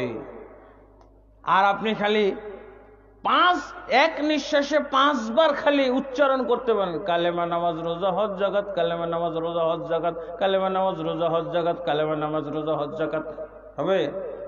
জিকির করলে হবে? আপনার জিহ্বা মুসলমান হইল, আপনার তো পুরো অঙ্গ রয়ে গেল, অঙ্গ প্রত্যঙ্গ তো কাফের থেকে গেল। হ্যাঁ, বাস্তবে করতে হবে। রাসূলুল্লাহ সাল্লাল্লাহু আলাইহি সাল্লাম একদিন দেখছেন মিনার মসজিদে আল্লাহ রসুল আসরের সালাত পড়তেছে, আর 2টা লোক গল্প করতেছে। তো আল্লাহ রসুল সাল্লাল্লাহু আলাইহি সাল্লাম নামাজ শেষ হওয়ার সাথে সাথে ওই 2টা লোকটিকে ডাকাইলেন, এই এদিকে, ওই 2টা লোককে ডেকে নিয়ে এসো। ওই 2 লোককে ধরে নিয়ে আসছে আল্লাহ রসুল সাল্লাল্লাহু আলাইহি সাল্লামের কাছে, ঘাড়ের রগ কাঁপতেছে ভয়ে। আল্লাহ রসুল কি বলেন? আলাস্তুমা মুসলিমাইনি, আমরা সালাত পড়ছিলাম আসরের, আর তোমরা মসজিদের বাইরে গল্প করতেছিলে, সেই গল্পের আওয়াজ আমার কানে এসেছে। তোমরা 2জন কি মুসলমান না? কি বললেন? মুসলমানের কাজ কি? মুসলমানের কাজ হলো ইসলামের আইটেম, এগুলো মুসলমান হওয়ার আইটেম। আল্লাহ রাসূল সাল্লাল্লাহু আলাইহি ওয়াসাল্লাম বললেন যে তোমরা কি মুসলমান না? আমরা সালাত পড়ছি আর তোমরা সালাত পড়ো না।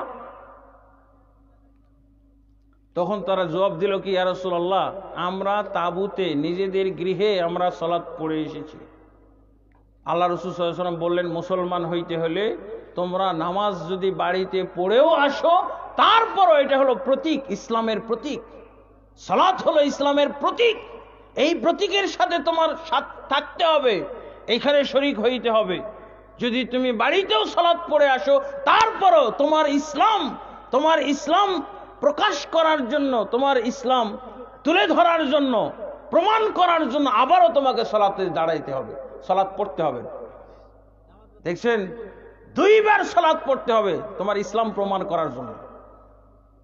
বাড়িতে সালাত পড়েছি ইসলাম প্রমাণ করার জন্য যথেষ্ট না, সালাত চলছে তার সাথে অ্যাটেন্ড করতে হবে, 2 বারও অ্যাটেন্ড করতে হবে সালাত পড়ার জন্য, আপনার ইসলাম প্রকাশ এবং প্রমাণ করার জন্য। আর আমি আমার বাংলাদেশে কয়জন নামাজ পড়ি? নামাজি নাই, নামাজির পার্সেন্টেজ না না না না।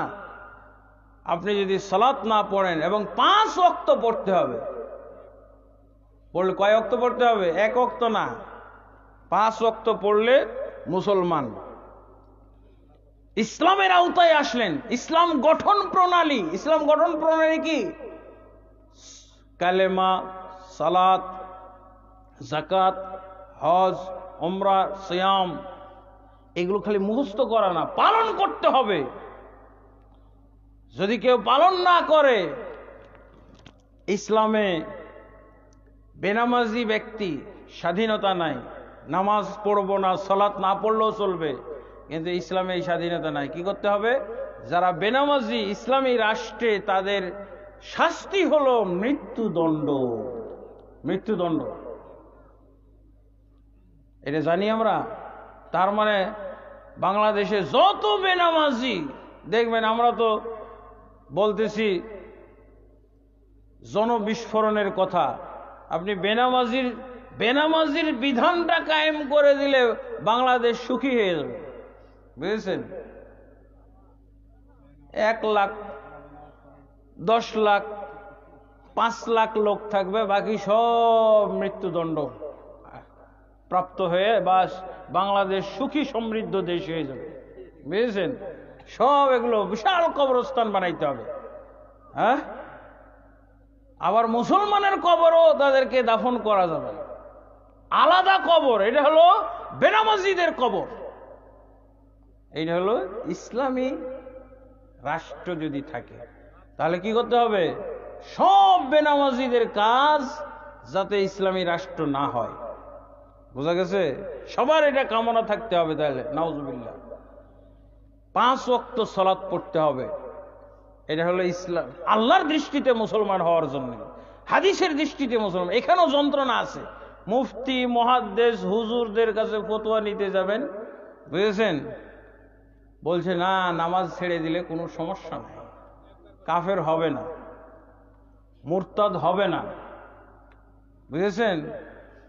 ইসলামও আপনি আপনার জীবনে, আপনার 3.5 হাত বডিতে আপনি ইসলাম কায়েম করতে পারবেন না হুজুরের জ্বালায়। এই মুফতি মুহাদ্দিসদের অজ্ঞতার কারণে আপনি ক্ষতিগ্রস্ত। ও বলছে না, নামাজ ছেড়ে দিলে কোনো সমস্যা নাই, কাফের হয় না। কি হয়? ফাসেক হয়। সৌদি আরবের একজন আলেমের আমি বই অনুবাদ করছিলাম, হুকম তারিক সালাত, সালাত ত্যাগকারীর বিধান। তা আমি ওনার কাছে, বিশাল আলেম, বাংলাদেশে যারা বড় বড় আলেম তারা চিনে, সারা বিশ্বের মধ্যে সবচেয়ে বড় আলেমদের একজন। তো ওনার বইটা আমি অনুবাদ করতে চাইলাম। তো উনি বলছে যে তুমি আমার এই বই অনুবাদ করতে পারবে না। যে কেন? বলছে এখানে একটা শব্দের খেলা। আমি গোটা বইয়ের মধ্যে প্রমাণ করেছি যে সালাত ত্যাগকারী যে ব্যক্তি নামাজ ছেড়ে দেয় সে ব্যক্তি কাফের। গোটা বইয়ের মাধ্যমে আমি এইটাই প্রমাণ করেছি। যত কোরআনের দলিল, যত হাদিসের দলিল, যত সাহাবীদের বক্তব্য, তাবেঈদের বক্তব্য, তাবেঈদের বক্তব্য, ইমামদের বক্তব্য, যা কিছু আমি এনেছি সব কিছুর মাধ্যমে আমি এই জিনিসটা প্রমাণ করেছি। কি? নামাজ ত্যাগকারী হলো, সালাত ত্যাগকারী হলো কাফের। এই কাফের জায়গায় তুমি যদি ফাসিক লিখে ফেলো, তা আমার গোটা বই ধ্বংস হয়ে গেল এক শব্দের কারণে। এই জন্য আমি বলেছি তুমি অনুবাদ করতে পারবে না। বাঙালি মানুষ এত বুঝো নাকি? আমি বললাম আমি এইটা বুঝি দেখেই অনুবাদ করতে চাচ্ছি। এই বাঙালি জাতি, বাঙালি মুফতি, বাঙালি মুহাদ্দিসরা এগুলো বুঝে না, বলে ফাসিক। কিন্তু আমি সেই বাঙালি না।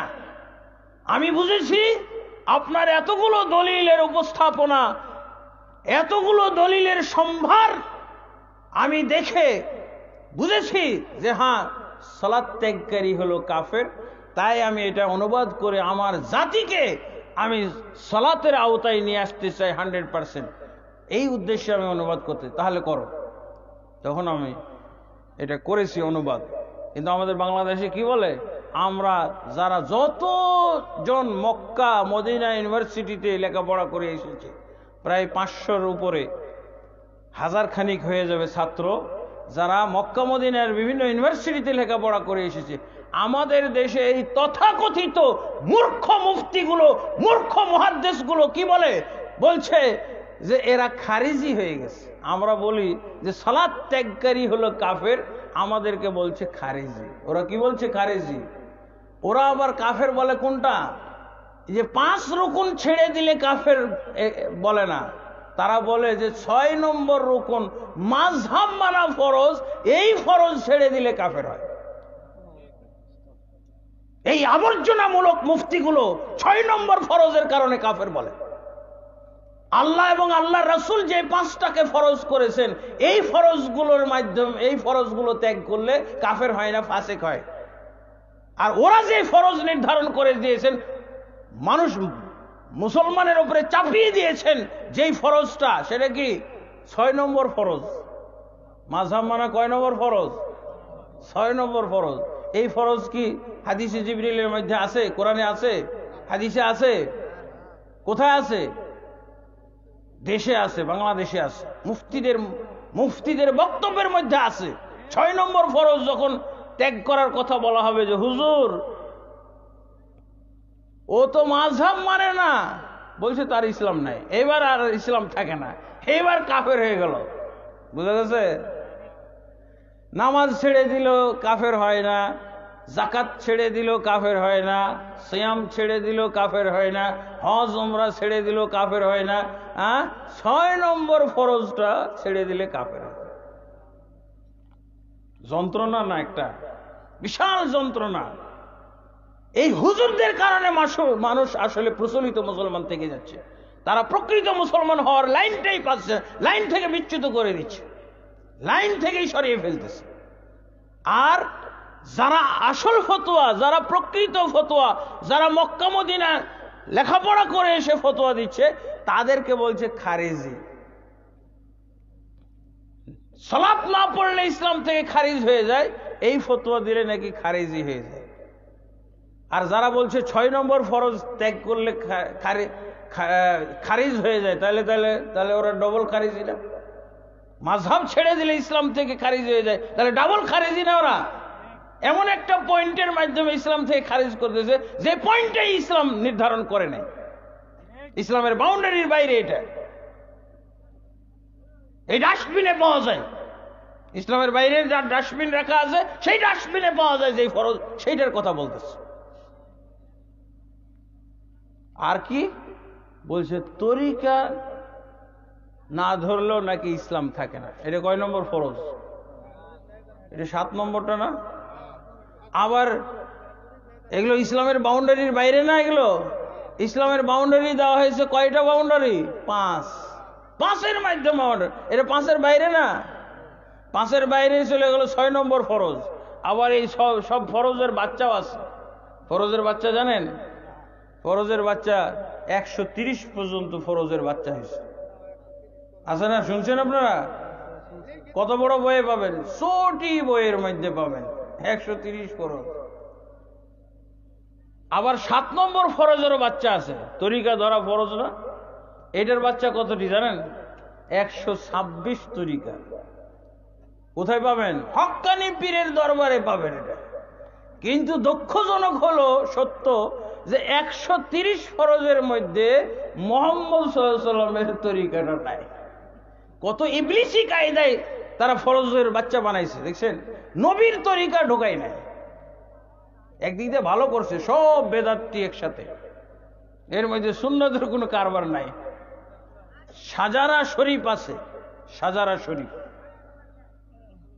ইন্না লিল্লাহি ওয়া ইন্না ইলাইহি রাজিউন। রাত তো অনেক হয়ে গেছে, আর তো মোটামুটি একটা পরিচয় হয়েছে না? ইসলামের আইটেম, জাহিলিয়াতের আইটেম। ইসলাম নিজেদের নিয়মে মুসলমান, নিজেদের নিয়ম অনুযায়ী ইসলাম, আর আল্লাহর নিয়মে ইসলাম। বোঝা গেছে? আর এই যে ইসলামের নামে এগুলো জাহিলিয়াত। 6 নম্বর ফরজ বাচ্চা ফরজ, 7 নম্বর ফরজ ফরজের বাচ্চা বাইর করা। মুহাম্মদ সাল্লাল্লাহু আলাইহি ওয়াসাল্লামের মৃত্যুর পর আর ফরজ হইতে পারে? দলিল কি? দলিল আছে। ফরজ হইতে পারে না। আল্লাহ রাসূল সাল্লাল্লাহু আলাইহি ওয়াসাল্লাম কিয়ামুল লাইল 3 রাত 4 রাত পড়াইছিলেন, 3 রাত পড়াইছিলেন। সহিহ বুখারী এবং মুসলিমের বিভিন্ন হাদিস গ্রন্থে পাওয়া যায়, 6খানা হাদিস গ্রন্থেই পাবেন যে আল্লাহ রাসূল 3 রাত পর্যন্ত কিয়ামুল লাইল জামাত সহ পড়াইছিলেন। তারপর চতুর্থ রাত্রে সবচেয়ে বেশি উপস্থিতি, তখন আল্লাহ রাসূল সাল্লাল্লাহু আলাইহি ওয়াসাল্লাম আর ঘর থেকে বের হয়নি। ফজরের টাইমে ফজরের সালাত পড়ে আল্লাহ রাসূল একটা ভাষণ দিলেন। হ্যাঁ, লা ইয়াখফা আলাইয়া সানিউকুম, আমার কাছে গোপন নাই তোমাদের কর্ম। তোমরা যা করেছো, রাত্রে এত বিপুল সংখ্যক লোক একত্র হয়েছিল আমার পিছনে তারাবির সালাত পড়ার জন্য, কিন্তু আমি বের হই নাই। কেন? শোনো, খাশিতু আন তুফরাদা আলাইকুম, আমার আশঙ্কা হয়েছিল যে একটা নফল সালাত জামাত সহকারে এত উৎসাহ উদ্দীপনা সহকারে তোমরা পড়া শুরু করেছো, আল্লাহর এটা পছন্দ হয়ে গেলে আল্লাহ যদি এটা ফরজ করে দেন, ইসলামের 5 ফরজের সাথে এটা 6 ফরজ হয়ে গেল না? তা আমি এই জন্য এই 6ষ্ঠ ফরজটা আশঙ্কা এবং সম্ভাবনাময় 6ষ্ঠ ফরজ আমি রোধ করে দিয়েছি অনুপস্থিত থাকার মাধ্যমে। বোঝা গেছে? রাসূল সাল্লাল্লাহু আলাইহি ওয়াসাল্লাম বলছেন আমি অনুপস্থিত থাকার মাধ্যমে ফরজ রোধ করে দিয়েছি। রাসূল সাল্লাল্লাহু আলাইহি ওয়াসাল্লাম না থাকলে ফরজ হয় না, এটা দলিল না? দলিল, কত সুন্দর দলিল না? রাসূল সাল্লাল্লাহু আলাইহি ওয়াসাল্লাম নিজেই বলছেন যে আমি যদি চতুর্থ রাত্রে আজ এতগুলো লোক নিয়ে যদি আমি আজকে কিয়ামুল লাইল পড়াইতাম, তাহলে হয়তো ফলাফলটা এমন দাঁড়াইতো যে আল্লাহ এই কিয়ামুল লাইল জামাত সহকারে পড়া ফরজ করে দিতেন। এমনি তো 5 ওয়াক্ত সালাত কঠিন না? মুসা আলাইহিস সালাতু ওয়াস সালাম পরামর্শ দিয়েছিলেন আরো কমাও 50 ওয়াক্ত থেকে কমাইছে না? বলছে না, লজ্জা লাগে এতবার যায়। মুসা নবী তাও বলে দিয়েছিলেন এটাও কঠিন হবে। কঠিন যে বর্তমান যুগে বোঝা যায় না কত কঠিন। আর তারাবির সালাত যদি আরেকটা ফরজ হয়ে যেত, আল্লাহ রাসূল রহমতুল লিল আলামিন এই ফরজটা যাতে উম্মতের উপরে ফরজ না বেড়ে যায়, ফরজের লোড যাতে উম্মতের উপরে না পড়ে, এই জন্য আল্লাহ রাসূল সাল্লাল্লাহু আলাইহি ওয়াসাল্লাম ফরজটাকে রোধ করে দিলেন, প্রতিহত করলেন। কিসের মাধ্যমে? অনুপস্থিত থাকার মাধ্যমে। বাড়িতে দরজা লাগিয়ে বসে থাকলেন, হ্যাঁ, রাসূল নাই, কিভাবে ফরজ হবে? দেখছেন এত সুন্দর স্পষ্ট একটা দলিল যে রাসূল না থাকলে ফরজ হইতে পারে না, অথচ এরা ফরজ বানাই যাইতেছে। ফরজ বানাচ্ছে না? ফরজ 6ষ্ঠ ফরজ, আবার ফরজের বাচ্চাও বানাইলো। 7ম ফরজ, আবার এটারও বাচ্চা বানাইলো। হ্যাঁ, অবস্থাটা এরকম হয়ে গেল না? স্বামী মারা যাওয়ার পরও যদি বাড়িতে বাচ্চা আসতেই থাকে। স্বামী জীবিত ছিল তখন 5টা সন্তান, হ্যাঁ, স্বামী মারা গেছে আজ 10 বছর আগে, কয়টা হয়েছে? আরো 5টা হয়ে গেছে। কি বলবেন এগুলোকে? এগুলো সন্তান ঠিক আছে? স্বামী মারা যাওয়ার পরও সন্তান হইতে পারে? এগুলো সন্তানের নাম কি বলে আপনাদের দেশে? জারজ। তাহলে এই যে এতগুলো ফরজ হইল, এই ফরজগুলোর নাম কি? সহিহ দলিল অনুযায়ী জারজ ফরজ। বোঝা গেছে? কিন্তু উদ্ভট ফতোয়া শুনবেন, যারা মাযহাব মানে না তাদেরকে উল্টা জারজ বলে ওরা। এই মুফতিগুলো চিনেন? মুখ মাফি, হ্যাঁ, মেডিলিস্টে ছিলেন আপনারা? মুখ মাফি, এগুলো হলো মুফতি মুখ মাফি মুফতি এগুলো। বুঝা গেছে? উল্টা বলতেছে যারা মাযহাব মানে না তারাই নাকি জারজ। লা হাওলা ওয়ালা। যাক, এই পর্যন্ত শেষ। আর কারেন্টের দরকারও না, আমি এই পর্যন্ত আমি শেষ করতে চাইছিলাম এই কিসসাটা বলে বা এই হাদিস বলে। আল্লাহ আমাদের সকলকে এ পর্যন্ত যা শুনলাম কোরআন এবং হাদিসের সঠিক দলিল অনুযায়ী যা আমরা বুঝলাম, আল্লাহ তাবারক ওয়া তাআলা আমাদের সকলকে আমল করার তৌফিক দান করুন। আল্লাহুম্মা আমিন। আস্তাগফিরুল্লাহ লি ওয়া লাকুম।